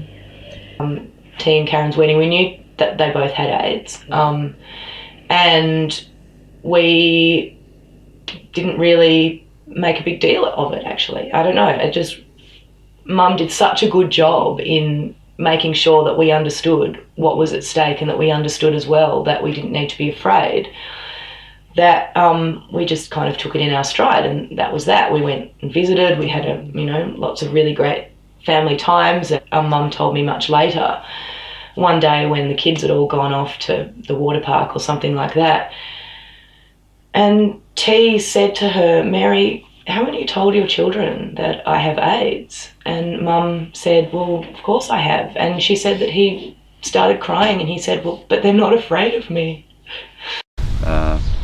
But then T, after that, shortly, T moved back to Iowa because his little boy Clayton died, and then that was so hard on their family that Karen and T separated.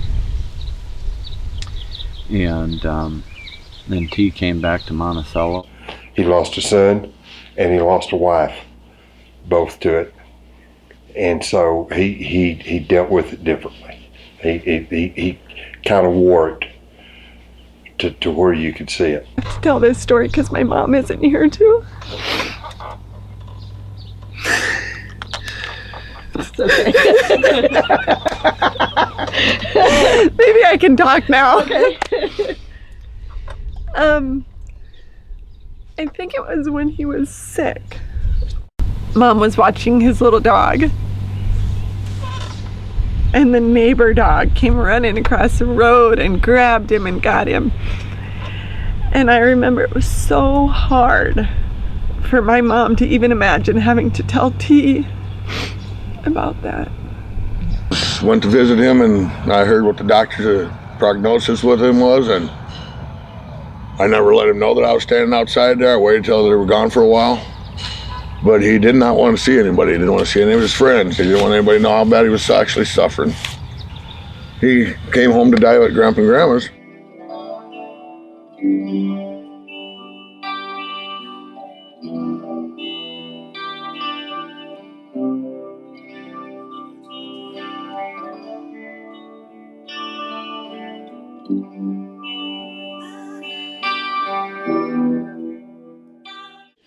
Loris had moved to Houston in the 1970s and married Janet McDonald. At the time, his son Eric would travel back and forth between Houston and Iowa, where he lived with his mom. Loris also helped raise Jan's 3 kids, Kelly, Sandy, and Scott. And then in high school, Eric moved down to Houston to be with his dad and Jan.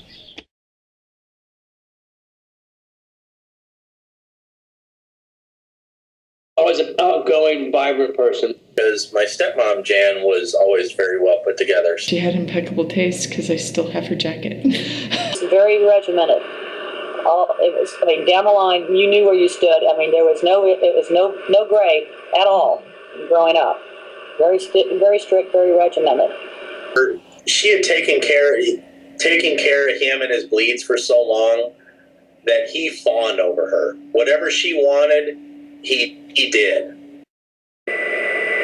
Not as strong physically as he was, but she was just as tough mentally. We're actually coming home from visiting Ernie and Carl. It was when Carl was in the hospital, in Austin State Hospital. We were coming home, and I was sitting in the back of the car, and it took him, Austin to Houston is 3 hours. It took him the entire time. We were about 4 blocks from the house, and we were sitting at a red light, and we were at the corner of Harlan and Kirkwood, and Dad turned around at the red light and said, "Son, we're both HIV positive." And it was just so matter of fact, and it took a lot for him to do that. Mom told me they set us down at the living room table, at the kitchen table, and they told us about it. And I just, they're working out. They got medicine. There's a cure. Don't worry about it. And I shunned it off like it was no big deal. I wasn't denying. I still couldn't believe it. I just remember thinking it's kind of surreal because we had been thinking about it for years and wondering if it was going to be something that would affect them or not. And then they were still very positive. They didn't know what kinds of tests, drug kinds of things that we could go through, but they were going to try to be involved in anything that they could get involved in. When they told me, it was such an eye-opener, such a punch to the head, I guess is the only way I can describe it. It was like as if a punch to the chest would be better because it just knocked the wind out of me. And I remember sitting in the back of the car and just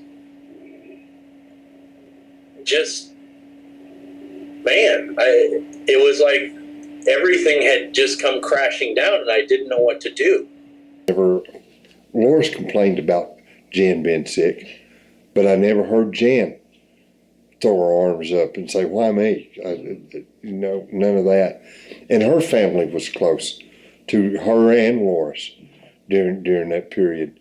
I think one of the things he felt worst about was that it infected my mom. Oh. And yet I see with her, I can never remember her complaining about it. Not one time. Not one time speaking anything ugly about that to him, never blaming him, never. And, you know, I remember having conversations with her, and she would just say, Kelly, this is the man I married, and I love him. And I can't be angry with him about something he had no control over. And so, yet, in the midst of her being afraid of those same issues that he was afraid of, she displayed that same courage to me. There was no blame, no guilt, no issues. It's just another health issue to deal with, and that's all it was. It didn't change anybody or anything as far as I was concerned. I still loved and respected everyone. It's just another health issue. It's just like, okay, somebody who had cancer or whatever. That's all you're dealing with. It's just another health issue. So.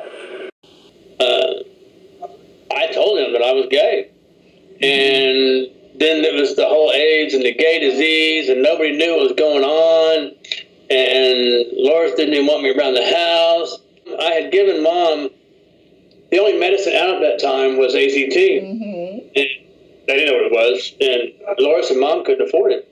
Well, the guy that I was dating at the time was also HIV positive, and he eventually passed away, but he got a lot of medicine for free from the Thomas Street Clinic, and this medicine was $1,000, $1,500 a month.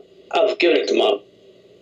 You know, all he could get extra, I'd give to Mom to help keep her alive. And as she was dying from AIDS, she got dementia quite badly. She went down so quick, and every time I seen her, she'd aged 5-6 years. And when she went downhill, she went downhill pretty fast. I didn't see most of it because I was away. But Dad called one night and said, I don't think she's going to make it through the weekend. You need to come home. And after Jan died, he was so angry. He told a story that one time he was sitting at a light and he saw two guys walking and holding hands. And he goes, I almost ran him over. I was so mad. He goes, I just wanted to run them down because of what HIV had done and taken Jan away from him. Loris was a very proud man. Yeah, he was. And he had, and being proud, I think he had a lot of ignorance in him too. And, you know, and that's just the way I feel. I think a lot of people did back in the 80s, because I think it was a lot to do with fear. More so than just nobody knew, you know, what was going on. And it was tough. And the first thing when people get angry, the first thing they want to do is cast blame. And it's only human nature. And I understand that. You know, I'm grown. You know, I know that.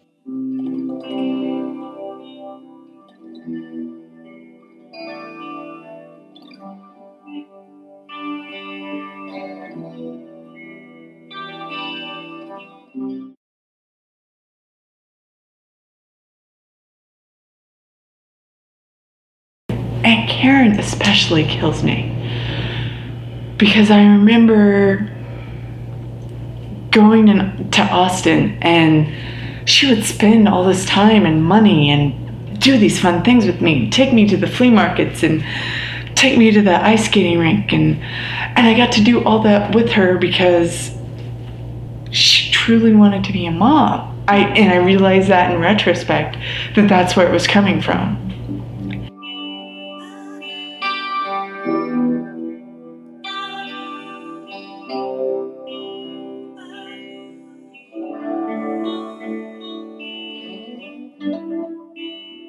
Karen was such a good person, and she was good for tea.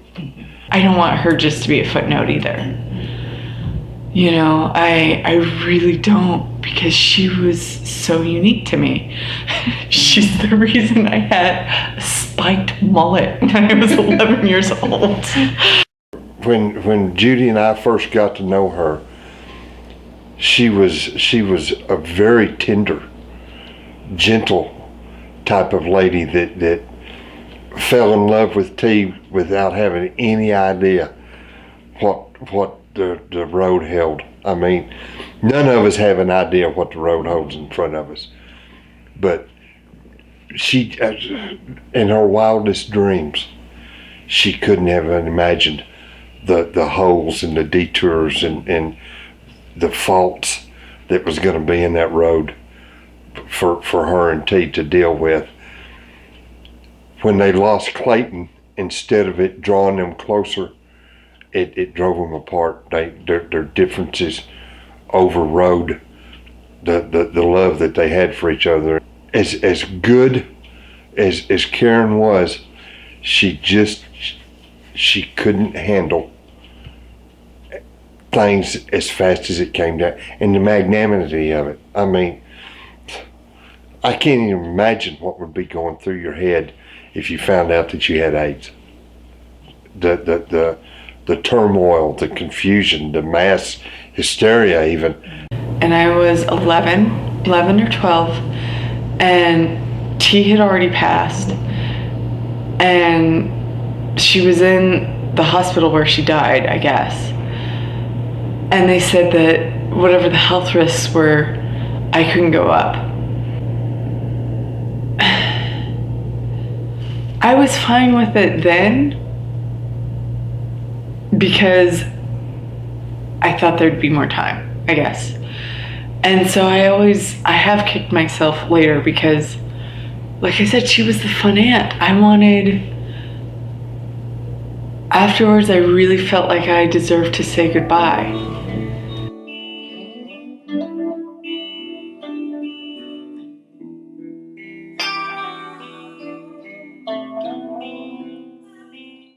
We got a trampoline when we were a little bit younger, and it had a mini tramp with it, and so we started dinking around. We would jump from the mini tramp to the big trampoline, and one day I decided that maybe I would try to see if I could dunk it off of that, and got to be all right on it. And so then Pete would do it a little bit with me. My brother and 3 sisters and I had a trampoline act that we used to do at halftime of high school basketball games, a couple college games, basketball camps, and stuff like that. And I just remember my dad's influence on it, always telling us what we should do, this and that. I still remember the day my dad thought I should be able to jump up, do a flip, and land in the basket and go through the basket. I kept telling him, no, my feet will get caught in the net and stuff like that. And that was the one thing he thought I should be able to do. And he couldn't talk me into it, obviously.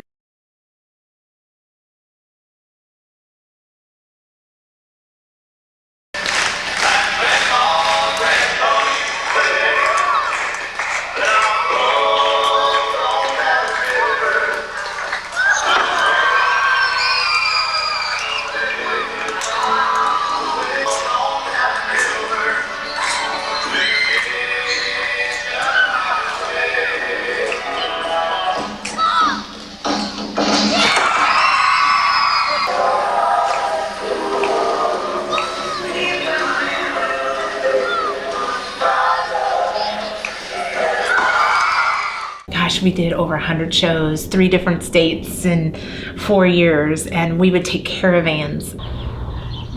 That was a blast.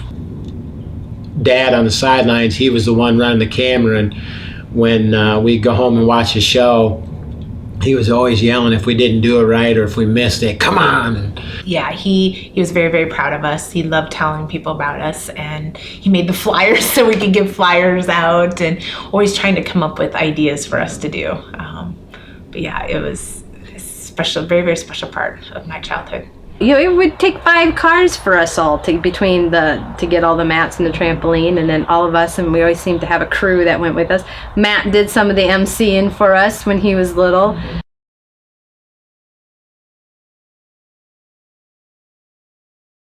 I can remember a benefit out at Walnut Acres that they did for Dad, and they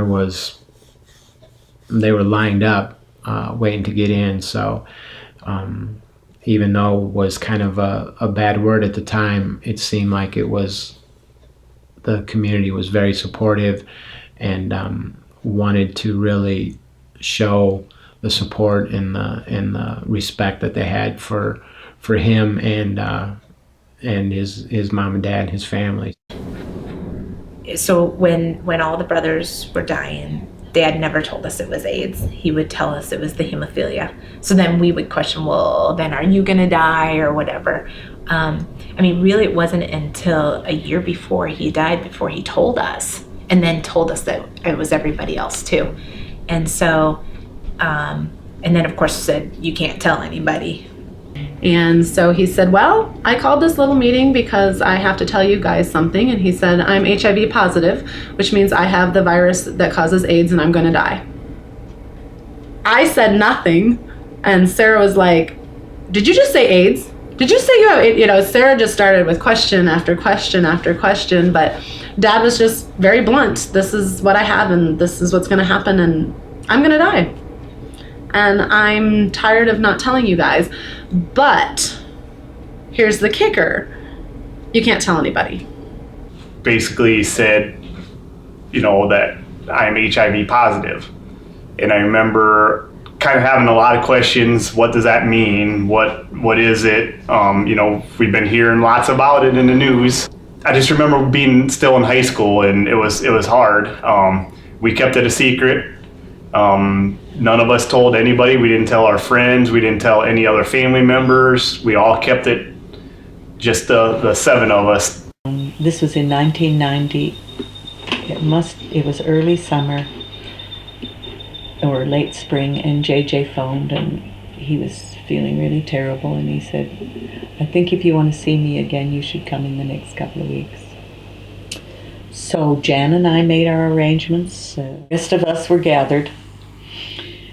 And it was a really special time. We all took our turns sitting with him and rubbing his back and encouraging him. And he said a couple of times to me, I'm having really bad thoughts, which I thought he just wanted to end it all. And because he was in so much pain and he was suffering a lot. And he knew there wasn't really going to be much of a recovery anyway.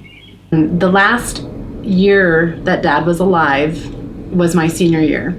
I was the only child at home, and obviously that is when Dad was the most sick. So I had to kind of become that other caregiver because Mom couldn't do it all. Mm-hmm. To be 17 years old and to wake up because your bedroom door opens and your dad is holding a gun and asks you to kill him because he's tired. He's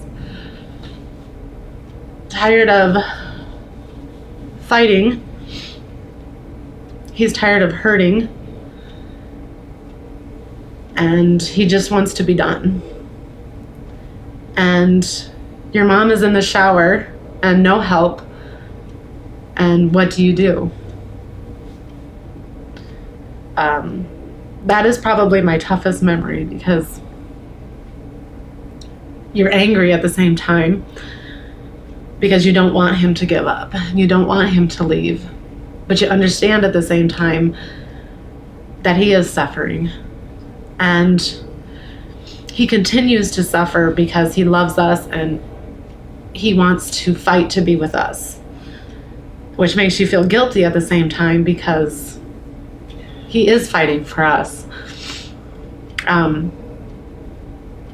But those many days of knowing that he's going to the hospital and knowing I'm going to hear the same thing, that this is it. I remember going down to the hospital with Dad and just walking in, and I can't imagine what they say on charts, especially when Dad's last couple of years with the in and out and, this is the time, we really think it's now, he's got pneumonia again and all this other stuff, and 3 days later he'd be coming home. They would tell us so many times, okay, this is it. I remember that so many times. They'd say, this is it. And then it'd be a miracle. And they're like, next day, everything's fine. The fluid's gone around his heart. You can go home. It was such a roller coaster. I remember that a lot of roller coaster emotions up and down and things. So it's interesting when it actually got to that time and they'd say it. We got to the point where it's almost like, yeah, whatever. He's going to be fine. And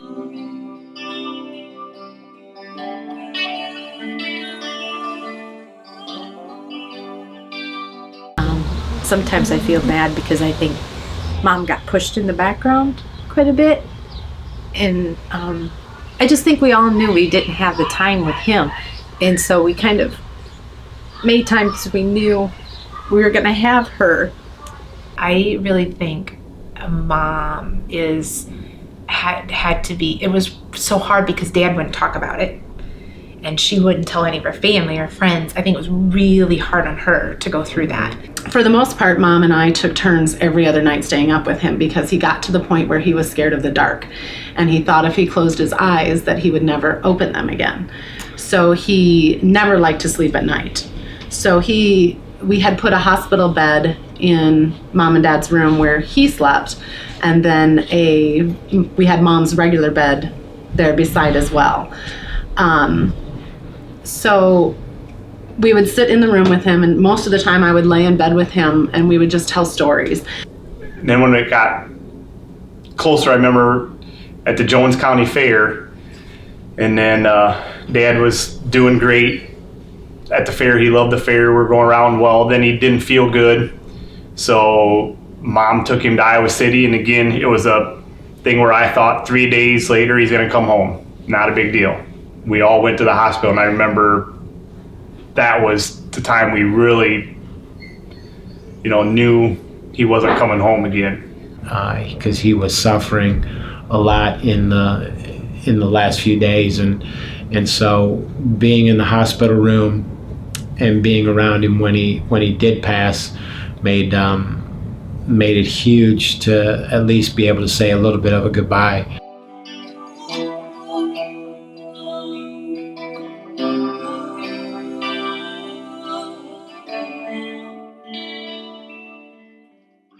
Because it was such a long funeral, because there were so many people that came to say goodbye to JJ, I have that memory of being there a long time.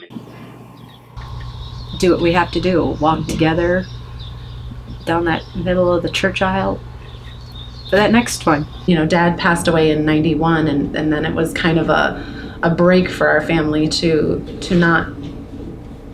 not have death because we'd had so much.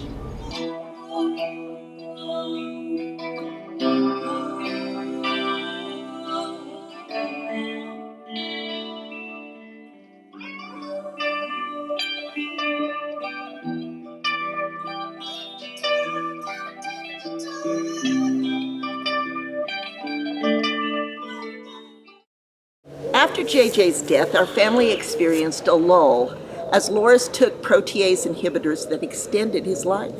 He used the extra years well.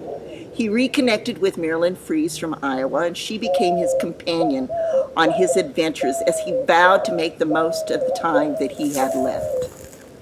He also became an advocate and a spokesperson for people living with HIV/AIDS. Marilyn later became a wonderful caretaker as he got ill, and we are all grateful to her. Loris fought the longest fight. Loris was able to hang on the longest. The medicine started changing. There was a little more acceptance of it. I don't remember the exact dates, or even the exact year, but it does seem to me that he went public with it, if you will, after my mom died in 1990. She died in April of that year, and he lived 7 more years, 7 more great years, and did a lot in those 7 years. Man, Loris, whenever he'd come up and give those talks, he was just an amazing speaker.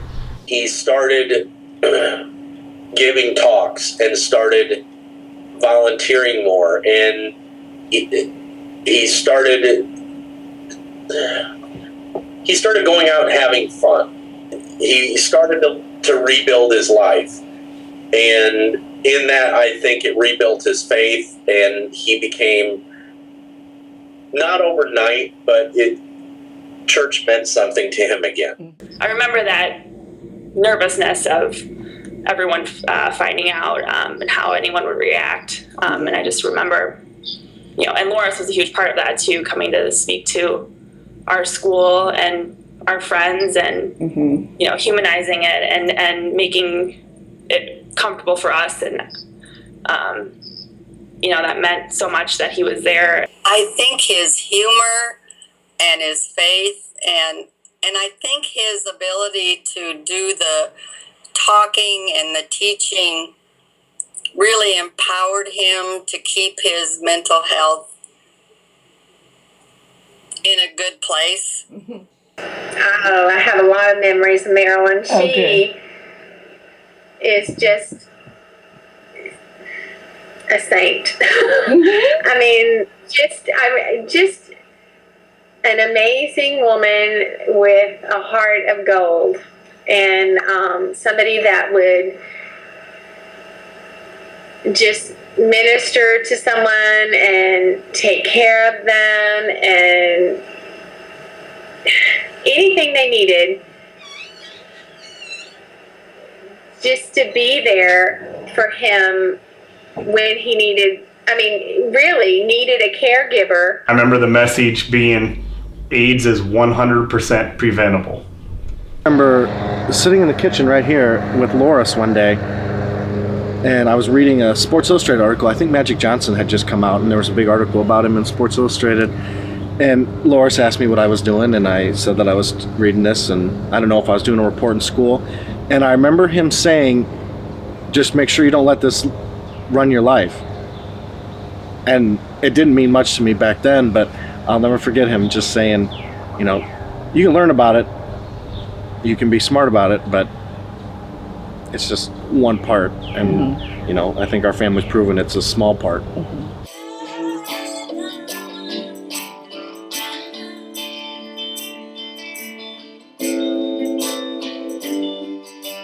Toured the world, from what I understand, you know, talking about HIV and AIDS, you know.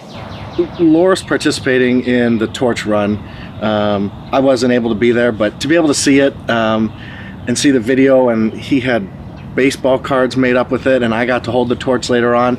I mean, that meant something. That again, this small town, or this man from small town in the middle of Iowa with one stoplight and a bunch of cornfields carried the Olympic torch across the United States on its way to Atlanta. So,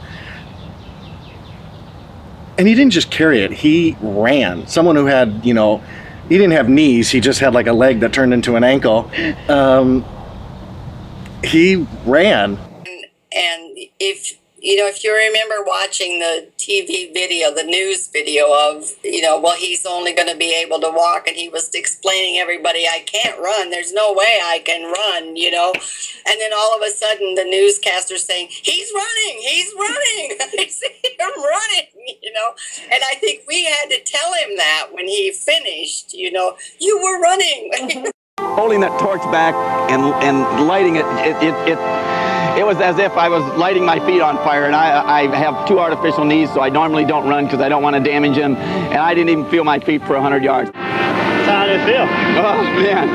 I'm pumped. I've never been so pumped up in my entire life. This is probably the most honorable thing I've ever done.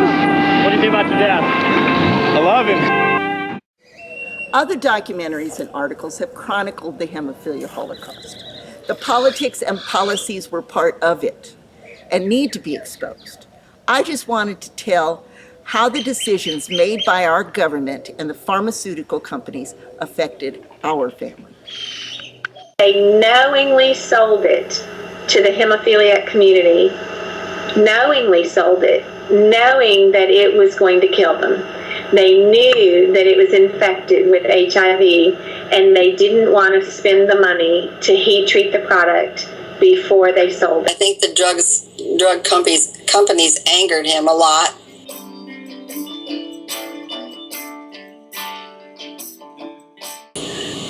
He was invited to speak at the International HIV and AIDS Conference in Kobe. The companies who produced Factor 8 put profit before people. I mean, the adult hemophiliac community is completely wiped out. Mm-hmm. And I know that Loris and his family are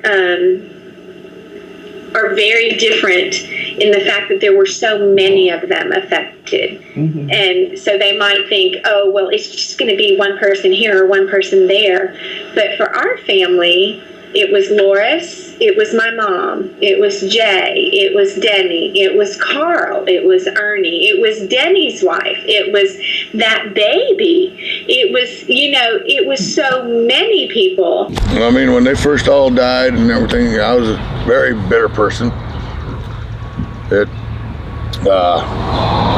mean, as far as the blood companies, knowing the blood transfusion factor rate was tainted and got away with it, but then give us $100,000, it's a big whoopee deal, you know? Yeah.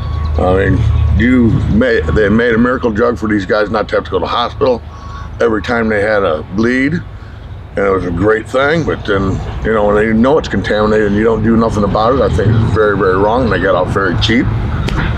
But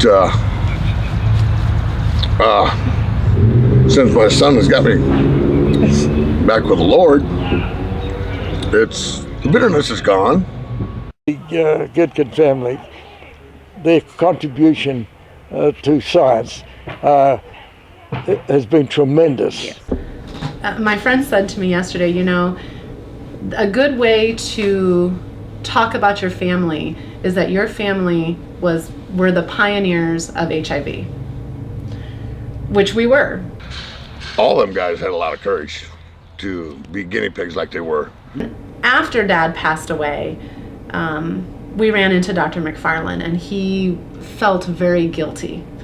He was upset and felt that it was his fault that Dad passed away, because Dad had agreed to be a part of a trial and of a new medication, and he told us that he found out that he had given Dad 10 times the dose of what is now recommended, and that is what put Dad in congestive heart failure, which is actually what he passed away from. And I said, he agreed to be part of this trial, correct?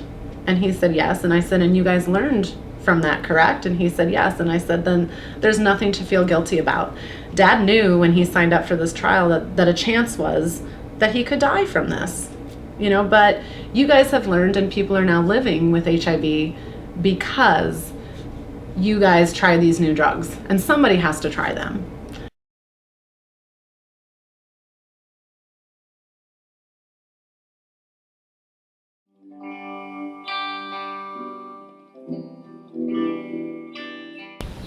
I think that Randy's issues for me were the hardest to deal with.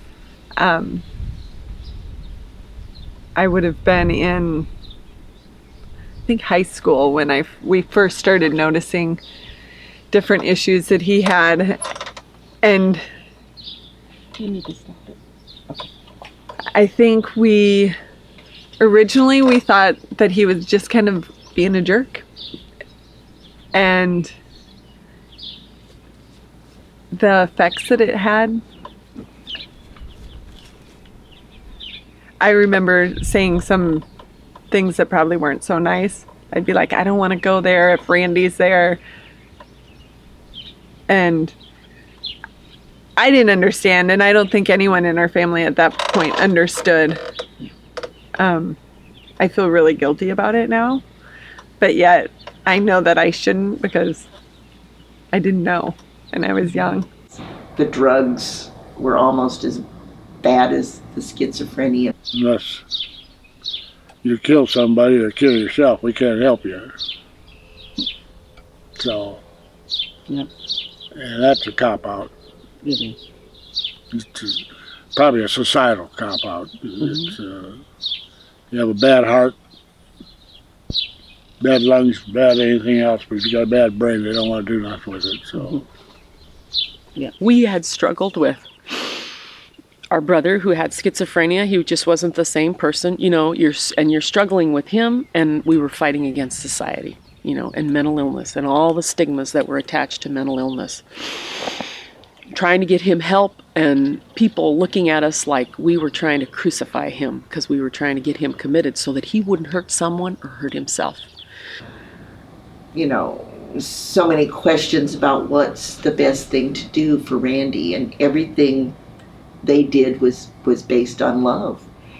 Back in 1997, the family was experiencing different kinds of illnesses. Dad was 89 and was definitely feeling his age. Randall, Claire and Merle's son, was showing signs of instability, and they were trying to get him treatment.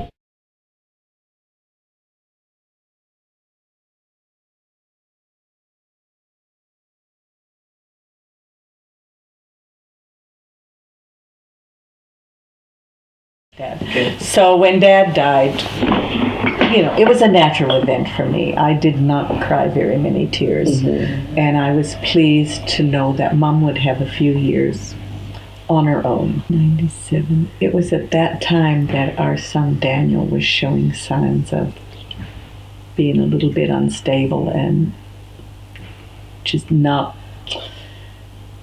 being very normal, and maybe a little paranoia.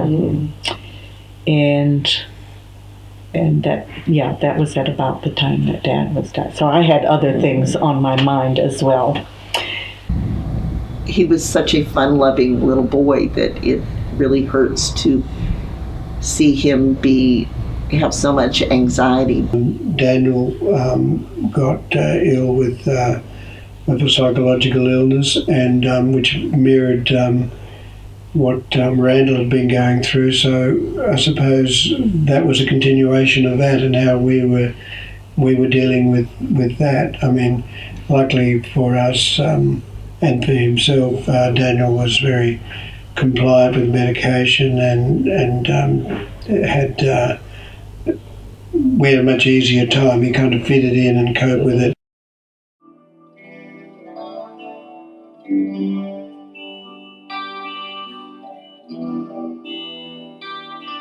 He was smart. And I think he just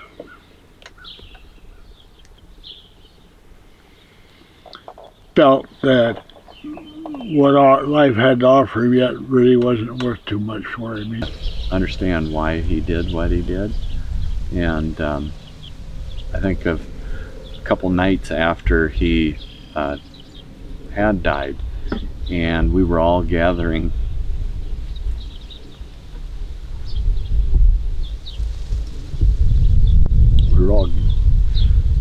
here at the house, and there was a tornado warning and thunderstorms, and everybody was in chaos, wondering, oh shit, should we go to the basement? Should we stay up here? Are we going to be okay? Is there going to be a storm?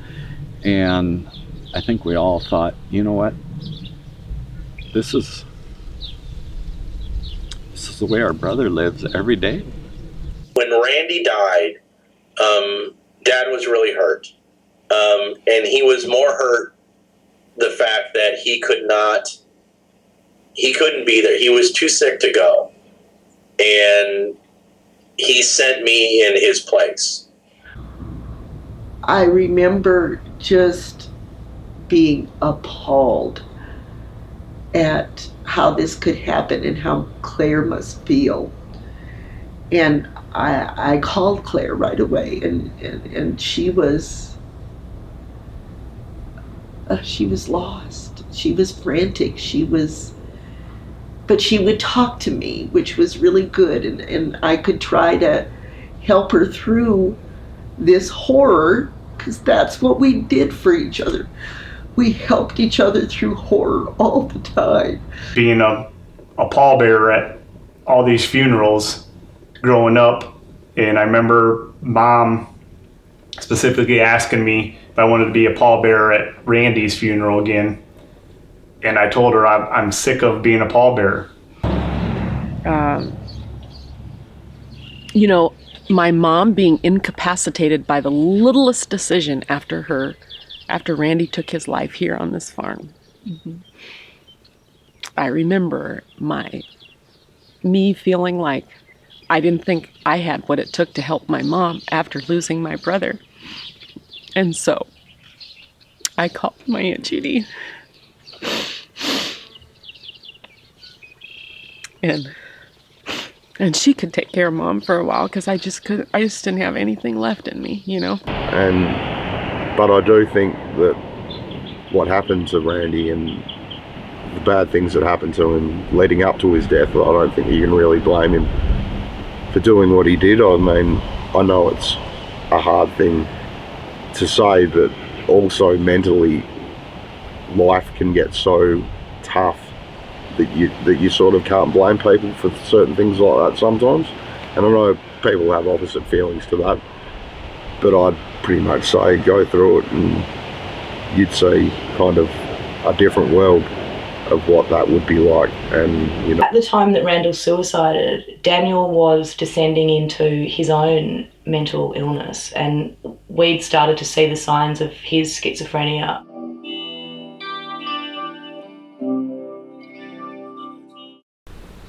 Loris got about as far as he could, or any of them could, and he did. He was always, you know, I think he was fairly positive in his attitude, so they probably carried him through. All of the boys that had hemophilia were already thin and didn't have big bodies and a lot of extra weight. But I do remember Loris kind of melting away from the cancer. We spent, I think, like a week or so saying, you know, our goodbyes and spending time with Loris. He gave me a Cabbage Patch that was Jan's that I have and will treasure forever.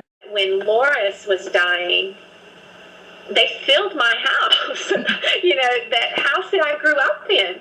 And we had great times, you know, those few days or before just a horrible event and a huge loss for all of us. And yet we had so many good discussions and fun times and laughs about things that we had, memories that we could share. And I just think that that's what the Goedken family has to show other people, is that you too can get through it if you'll just be a family. Felt like it was almost like Dad all over again with him, just because he was kind of the father after our father after Dad died. So Mom and I were there, Cindy and John, Loris, the two girls, their husbands, Eric, Marilyn, and lots of other people were coming and going. And Loris's bed was in the living room. It was a party room.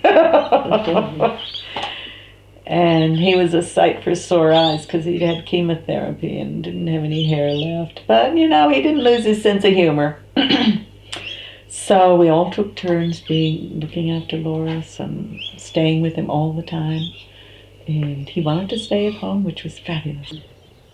And seeing Aunt Mary at that time too take care of Loris, and just marveling at her ability to be such a tender, supportive person while Loris was dying, you know, watching her and learning that from her too. You know, I think that was part of being in this family for me too, was watching different people and learning. I can remember your mom sitting next to the bed praying with him and saying the Lord's Prayer with him and saying the rosary, you know, rubbing his arm, talking to him all the time, sitting in one of those chairs right next to his bed.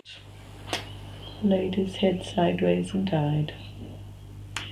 So Mom and Marilyn and Kelly and I undressed him and washed him, and he'd put an outfit aside that he wanted to be cremated in. So Marilyn brought it out, and it was a pair of Bermuda shorts, a plaid shirt, and a hat that said "Gone Fishing." You know, Dad was such a planner that everything was taken care of. I mean, he already had the cremation paid for. He had all his bills paid. The man was so anal retentive about everything, and that's kind of where I get it from. But everything was pretty much taken care of. One of his last wishes was that we were at the funeral in uniform. That was very important to him. Didn't quite understand how much of an impact Dad had until his funeral. I mean, I knew he had gone to Japan and he had talked in front of Congress, and he had run the Olympic torch, and he had done all these incredible things and Volunteer of the Year and had all these awards, but I didn't realize how much of a personal impact he had until I walked into that church. And to me, that was such a testament to his life. It seems unbelievable one family could suffer so many losses. Yet because one of the diseases was AIDS and it was new to the world, the fear and the stigma also felt very destructive. Also the horror of it, the way it could was like like something out of a science fiction movie, because it could fool the immune system and hide, and the way it spread so easily, and chose something like human sexuality. And he goes, we just, with everything, we don't know how people are going to take it. We don't know what people are going to do. So we just haven't been telling anybody. They thought we might be scared of them. So then with the stigma and us being still in high school, we understood and just didn't say much about it. We talk amongst ourselves. I remember a lot of nights jumping in Connie's bed and just talking, and crying and trying to understand it. I remember Dad going up to school, and I think it was just before the Des Moines Register article was published, and talking to the principal about that the article was coming out, and fear of backlash, no different than what the White family, Ryan White's family had to go through, or anybody with HIV/AIDS across the country. Would classmates want to sit next to us? Would their folks be upset about something? I remember my closest friends knew about it. I remember being at a bar one time, and one of my closest friends said, "Well, his uncles are all have AIDS," and the way they all kind of just stepped back from me, like suddenly I have AIDS. I told my girlfriend, and she had that reaction. I felt so alienated, and I just can't even imagine. And I didn't have it. I can't even imagine what they felt. In the hardest hit family in America with AIDS, there's something I don't brag about it, but it doesn't bother me to talk to anybody about it. Good. In the early days here in small town Iowa, Monticello, yeah, they want to try to say my dad or uncles were queers, it was done. Mm-hmm. I don't care if I had a beer in me or not. You ain't gonna talk about my family that way. When I went to school and people saw me and turned around and walked the other direction and would point at me or wouldn't come near me or refuse to sit next to me in class because they were going to get HIV from me. Anything from my friends' parents saying that they could no longer come to my house. I could no longer come to their house, that they couldn't be friends with me, that it was tough. Again, it's your senior year, it's supposed to be your most fun year, and yet here I am dealing with the discrimination. And I was being discriminated for something that Dad had that I didn't have. My mom took my job at the orthodontist office when I got married, and she then took over that bookkeeping and payroll job that I had. And so she wasn't working with patients, but even when they found out, they asked her to leave because they didn't want it to get out that they had somebody that was HIV positive in the office, and wondering if that would affect pay. Everybody was in just being afraid. That was the mode it seemed like the public in general was in. It's a more horrible disease to deal with because at that time you couldn't talk about it. You didn't tell anybody that they took factor. It gave them this horrible disease, AIDS, that nobody wanted to be around people with AIDS. So it was the cruelty of the two diseases. We had to deal with a lot of things that were taboo or made people nervous, and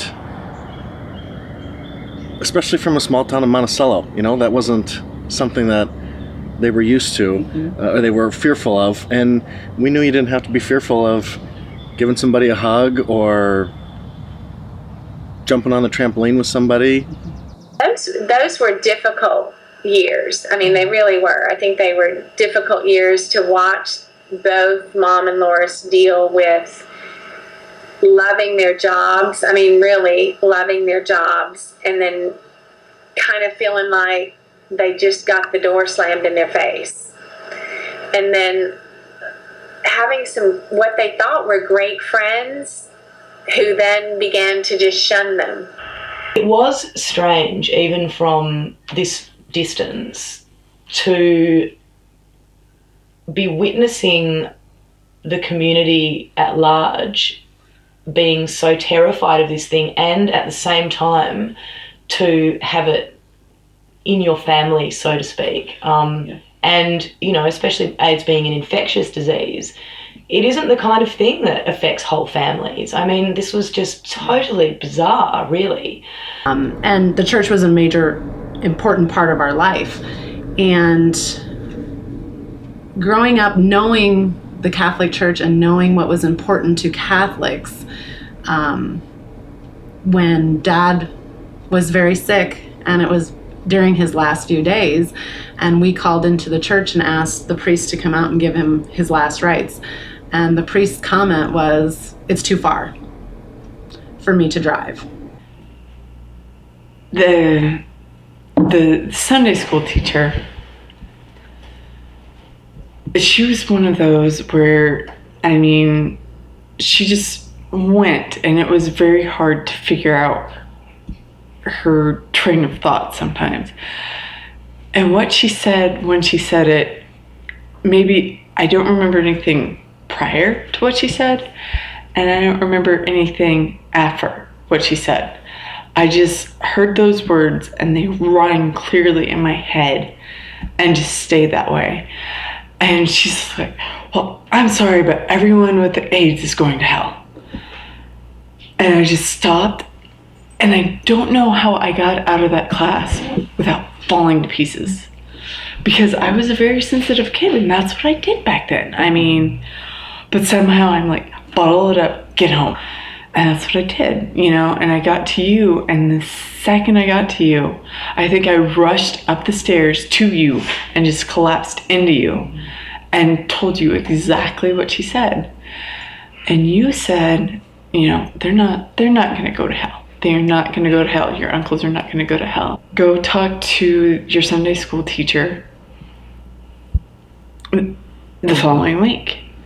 And I did, you know, and I'm like, last week, this is what she said. This is what you said. And she's like, "Oh, I don't really remember that." And I'm like, "Well, you know, here's the thing. My uncles were just diagnosed." And she's like, "Oh, sweetheart, I didn't mean them. I just meant the gays."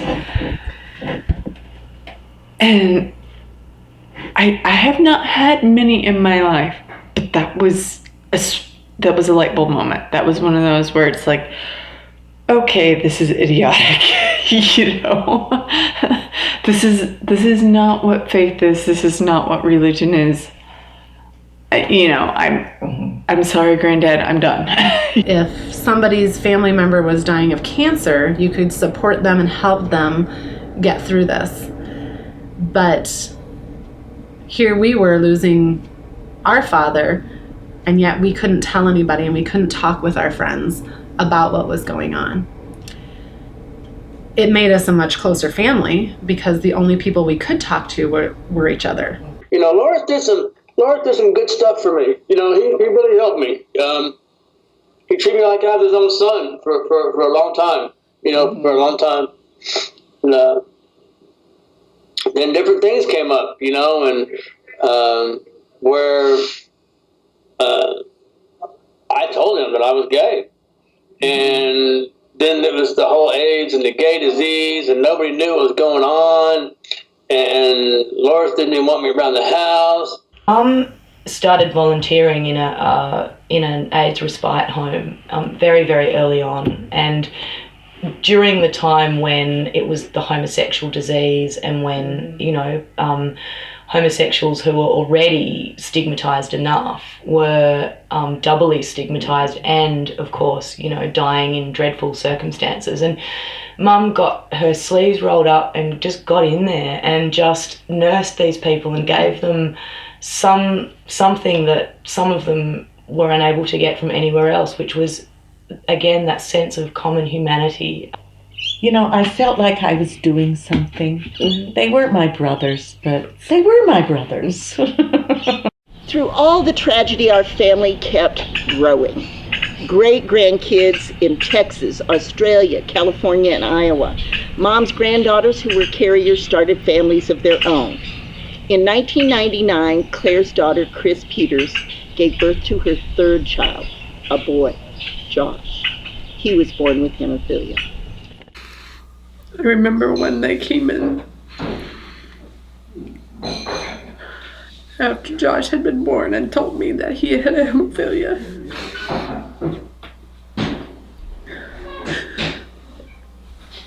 I thought to myself, no, Jake doesn't have it, he can't.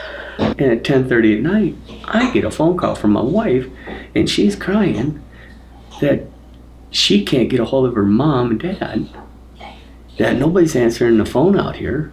And I'm like, what's going on? And she says, he's got hemophilia. I know what my uncles suffered through and heard stories, and I don't want that for my son. Probably the first few years of Josh's life, I mean, we had difficulties. He hates needles. He still hates needles. In 2008, I finally broke down and we had a port put in so that it would be a definite stick and wouldn't be any struggles and fights with nurses and doctors and myself. And then they went to the synthetic factor that he's on right now. And everything. How does that work? Seems like it works great. You know, Chris takes care of that end of it. Currently we treat on Mondays and Thursdays unless, you know, something hinders our schedule, and we just kind of alter it. But it's a two days per week prophylactic care. About 3 years ago, Josh went kayaking and canoeing with us down the Maquoketa River. Well, he had a little cut in his toe, and he instantly started crying. I don't think that it was necessarily painful, but it was that it was bleeding, and he understood really what that means to him. Doug had, when they got home or whatever, they had wrapped it up, and he basically told him to suck it up, it would quit, and blah blah blah, you know, and it's like, well, it won't, you know, he's got a cut, it's a deep cut, it's not going to heal just like you and I. And no matter how tight you would put that bandage,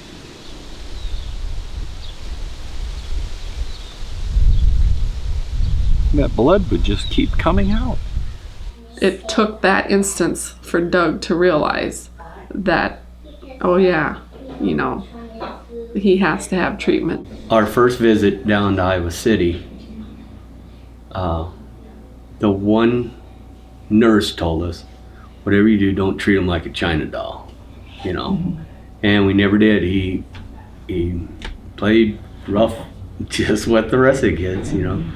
And if they get hurt, I guess, you know, you gotta give them factor. Yeah. But yeah, he wasn't sheltered. It limits me just a little bit. Like when I'm at school, I'll either explain what hemophilia is to my friends, or I'll just be like, nah, I don't want to do that. It's too dangerous. Yeah, I just worry about him, just, you know, like any other mother, but just a little more, you know. Josh is a healthy, robust young man who I don't think you would have ever said that about Steve's brothers. And then when we decided to have kids, I thought, okay, you know, what can we do? And we found out that we could do IVF, and they do pre-genetic testing. And I was like, oh, this is great. And I remember my mom was all excited. She's like, oh yeah, and we'll get it out of the family. And I was like, okay, let's get rid of this. So we did the genetic testing, and I got pregnant, and we had a Lydia, and we were like, okay, we had one without without the gene or anything. And when we went to have a baby again, they swabbed a Lydia to make, I don't know, it was a better test, I guess, 3 years later. So they swabbed a Lydia's cheek, and I sent it in, and they go, oh, so she's a carrier. And I was like, no. And they go, yeah, she's a carrier. And Thomas was really upset. Like, we had all girl carriers. We couldn't get any boys. So it was just very like, they say there's a, whatever percent chance that it's going to be hemophiliac. Well, mine was 100%. I feel very lucky that I live in the time that I do, where they have factor in that, so that I'm not always bleeding and hurting real bad. In 2006, at the age 92, Mom succumbed to the vagaries of old age. No more words of wisdom as she joined her husband and sons in the Sacred Heart Cemetery. But 2 other deaths that same year would surprise us all. And there's that sense of urgency about us getting together and sharing our lives, because there was always somebody that wasn't going to make it to the next reunion, the next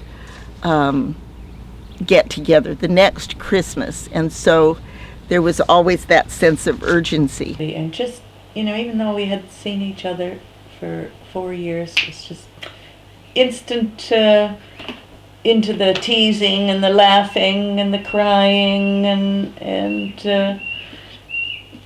we came together very well. And I know Mom was very proud and got a lot of satisfaction out of that. We all got along, even though we were so different. I don't know how your mother coped. I don't either. She was St. Mary's. She was. But she never complained.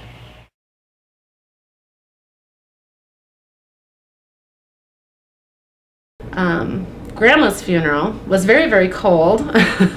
It was like, I swear, 50 degrees below zero.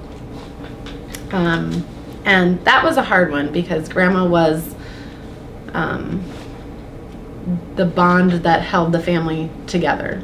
She was that inspiration, that glue that kept us all together. So her funeral was very tough, and especially when we're putting her in the ground and you're standing next to all the other grave sites, and to see that picture of all of the row of grave sites together of all the brothers always hits home anyway. And then you're burying somebody else and looking at that row because she's right there with them.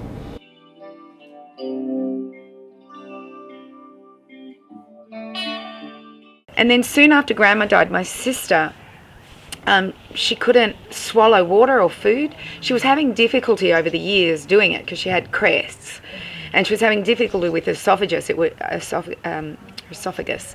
It had inflamed, and so she'd have difficulty putting food down. And sometimes she'd spend all weekend just trying to eat. And this one day she couldn't even get water down, and so Mum and Dad took her to the hospital, and they found a 7-centimetre esophageal tumour. We noticed that Mum was getting swollen feet, and she was coughing a lot. She was all the time she was coughing.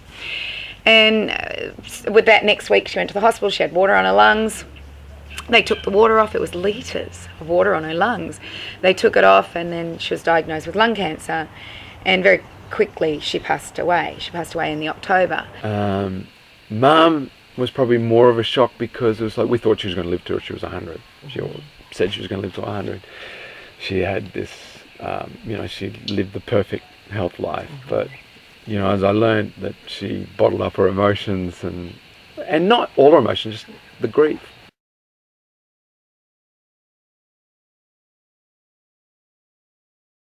Jan's death, again, it was just such a loss. And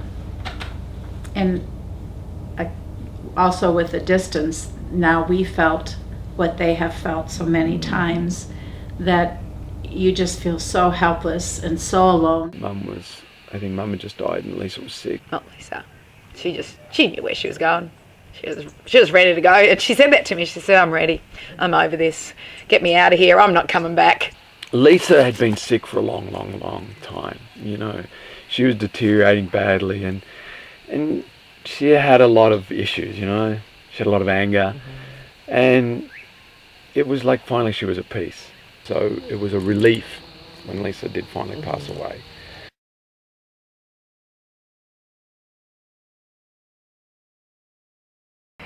You know, 3 amazing women, 3 different generations gone. But you know what? I'm very much at peace. You know, they're still my inspiration. They're still my role models. They're still my leaders. They're still everything to me. In April of 2008, my grandson, Ukiah James Gardner, was born. He was in danger from his first breath to his last. I mean, I was so preoccupied with whether or not I was a carrier for hemophilia. And then 3 or 4 years before I got pregnant, I found out that I wasn't. And then I had my child and I realized none of that worrying meant a lick of difference because there was something else to worry about. And so it's like, you don't, after everything we went through, you just don't know. Then my grandson, Ukiah James Gardner, was born in 2008. And he was born with medical issues. His mother and father managed to keep him alive for 2 years. I was so excited to see a baby, Ukiah, you know, I was like, oh, you know. And then to have to go into the NICU, it was really hard. It was hard to see all these little babies, and Ukiah, as cute as can be though, and as sweet as can be. He died just 10 days short of his second birthday. There's a big empty hole there. You just do the best you can for him, you know, and it doesn't always work out like you hope.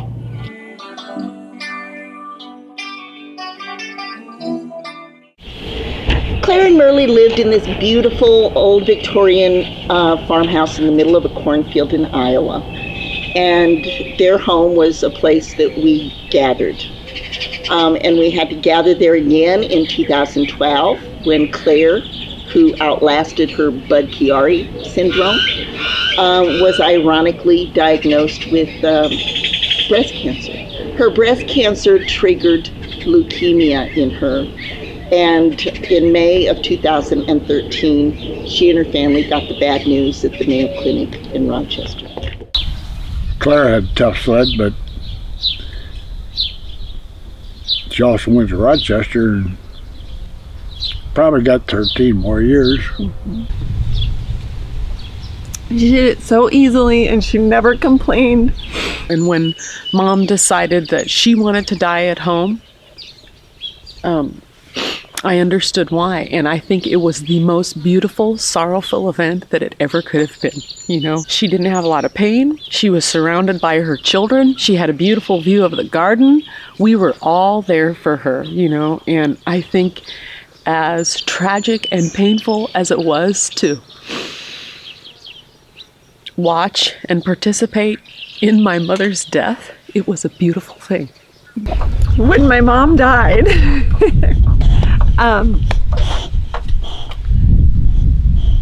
I have to say it was probably one of the best things I've ever done. I'm so happy I was there. I'm happy I got to say things to Mom before she passed. When Claire passed away 2 weeks ago, somebody told a joke 2 minutes before she took her last breath, and we all laughed. and then you go back to crying. Did it with Nana.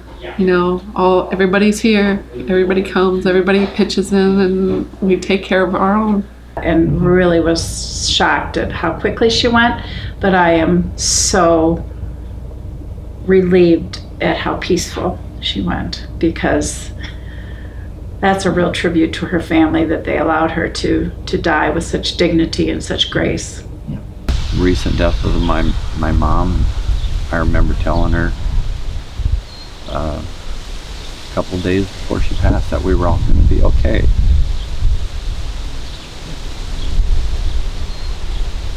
And that I'd make sure of it.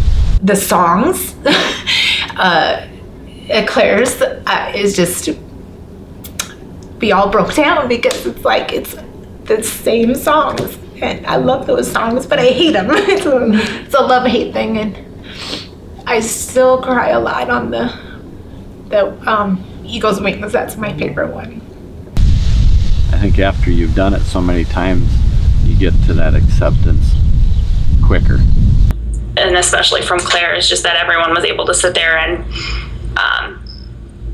you know, get together and tell some great stories and just have a lot of laughter. That she didn't have to lay around for a long time and suffer, I think, was comforting to me, and I hope to her family as well. Things are going to be very different when we get together without Claire.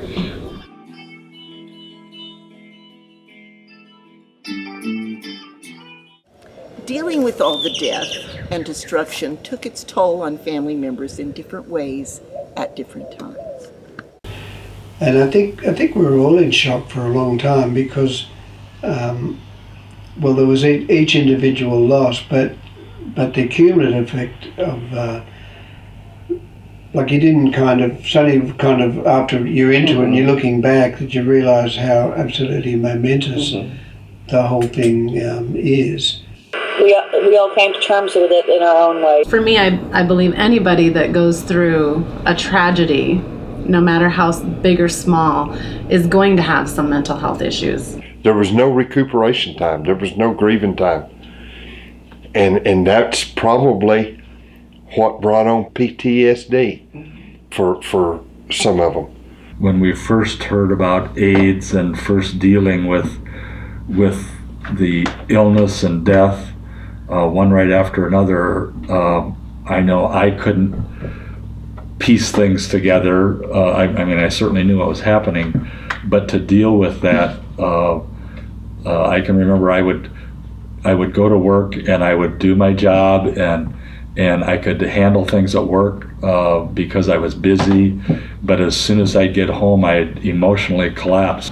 And I'm happy that I can say this. I think I was sheltered a lot from. I don't remember Dad coming home and only able to keep it together during work and just going upstairs and crying. I don't remember any of that. And I'm sitting in front of this mirror and I'm blow drying my hair, and all of a sudden it like hits me that Dad has passed away. And I start crying, and I'm like hysterically crying, and my roommate comes out and she's like, "What is going on?" And I'm like, "My dad is dead." And she's like, "Yeah, we've talked about this, you've explained it." And I'm like, "No, you don't understand. My dad died. My dad's dead." And she's like, "Yes." And she can't get me to calm down. And basically I quit college. I couldn't continue. Moved home and lived with my mom and worked for my brother for a while and got myself back together. But I've gone through a lot of counseling to get to the point that I could accept what had really happened. Then I sought out counseling, and that was the best thing I ever did. The counselor made me understand that instead of trying to avoid thinking about it, devote some time, think about it, let your emotions go, and then you've got room for more emotion. And once I learned how to let it go, and think about it, and I would get emotional, and then it was like I had more room to deal with things, and I started to be able to sleep better. I could be a better parent, I could be a better husband. And so I think I developed this catastrophic catastrophic thinking at quite a young age. And I still have it. That's something that I'm trying to let go of, but it hasn't really happened yet. Even following that 1997, I'm sure Mom's physical illness had to do with what happened to her emotionally. It was so much for her because it wasn't a year or a year and a half later that she was diagnosed with that Budd-Chiari, that clotting disorder, you know. And I feel pretty strongly that emotionally she just couldn't, you know, somehow her grief was manifested into that disease and that disorder. Different than the Vietnam War, the Afghanistan and the Iraq War, but they lived in a war zone. Every time you turn around, somebody was dying. And the fact that they're all still sane, all the survivors, and when I say all the survivors, I'm not just talking about the brothers and the sisters. I'm talking about the nieces and the nephews, the sons and the daughters, and the grandchildren who in some way or another have experienced their parents' confusion and pain. I learned that we probably all had PTSD. Definitely I was diagnosed with PTSD, and I understand that any one of the things that happened to our family could have caused it. And I think it's kind of cumulative. Yeah, we do all persevere and come together when something major happens. But it brought the family together each time one of the boys was getting sick or ill. It wasn't just one person that showed up at the door. I mean, the whole family came from Australia and New Mexico, and I mean, they came from all over the place to be there to help. And that's the Goedken family that I met as a teenager, and that's the Goedken family that I remember. Sometimes it was like there was no period to deal with it. Everything happened so fast when it started falling apart that you didn't have time to grieve. At first, I did what my mother showed me to do, and that is to not cry so much. She never cried. I had to cry, but not so much, and put one foot in front of the other and make sure that everybody else was doing okay. You know, yes, we cried and held each other, but laughter got us through. And I remember even standing in line at Dad's funeral and telling jokes, because that's what we did. Again, it's an issue of that distance and that sense that these griefs didn't feel like my griefs. It didn't feel like I could own them because I wasn't close enough physically, geographically. And I almost feel like I've become cold in some ways to death because I kept having to experience it. And it was like every year it was another funeral and another funeral and another funeral. And you were burying people that, again, nobody should have to bury that many people that are that close to them at such a young age. We've had so much tragedy and so much death and destruction that those of us that remain are the better for it. We were all back together.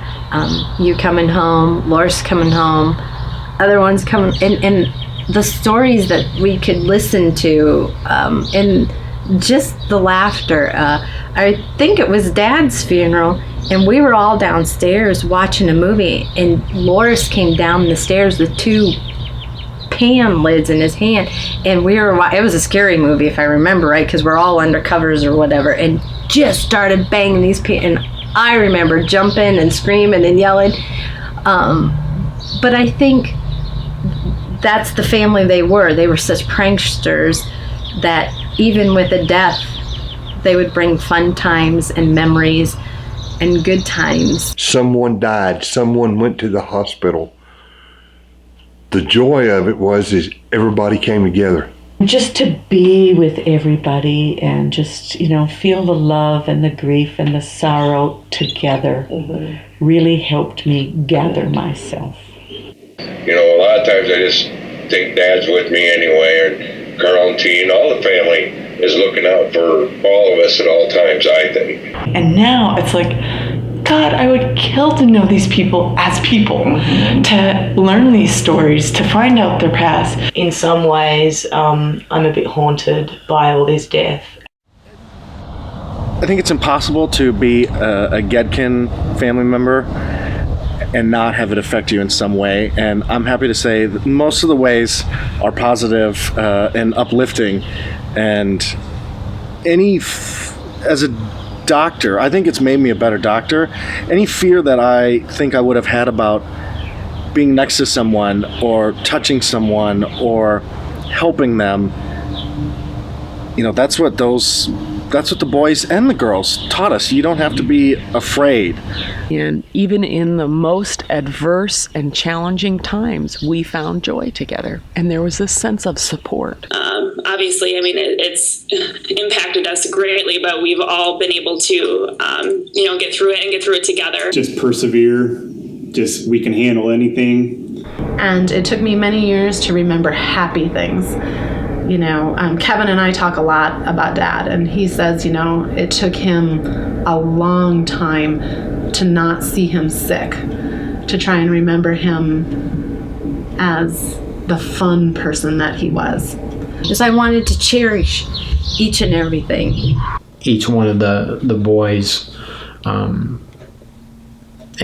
now Claire and Janet, nobody left anything here.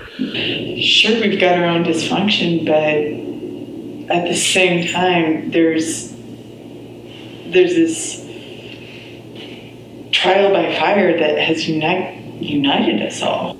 But I always think that I could be able to get through anything. All of us have I think, very strong sense of compassion. I've had a very blessed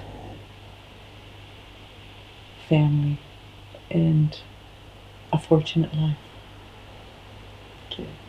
In paying homage to our mother, oh, what an example she was. She was just the most wonderful woman. So soft and kind and loving and accepting. I just don't know where she got that strength. I think probably what it taught me was to appreciate everybody for who they are while they're there and not to judge people. And I think that's another thing we should learn in this family is that when you judge somebody, you don't have time to love them. You're too busy judging them. That diminished physical health does not mean diminished life in any way at all. You can't let other people's opinions of your disease affect the way that you want to live your life and the way you want people to view you as a person. So I think with everything that our family has gone through and the AIDS and hemophilia, I would definitely say it's affected me in a positive way, as odd as that may seem. But I look at family as very important, and you do anything for family. And it's a basketball cliche, but make sure and leave it on the floor. And everybody's getting on with their lives and living out their destinies, and I think everybody in that family really realizes it's a blessing to be in it, a real blessing to be in it. And sometimes the hardships and what they've had to go through is all part of it. Yes. I look at my uncles, and they did physically have hell on earth, but they made heaven happen. I'm just so thankful that I've been part of this family. I want to be a doctor when I grow up. Why? I want to help people like doctors have helped me. What does a family do when faced with so much suffering and stigma and death and grief? What our mother showed us to do.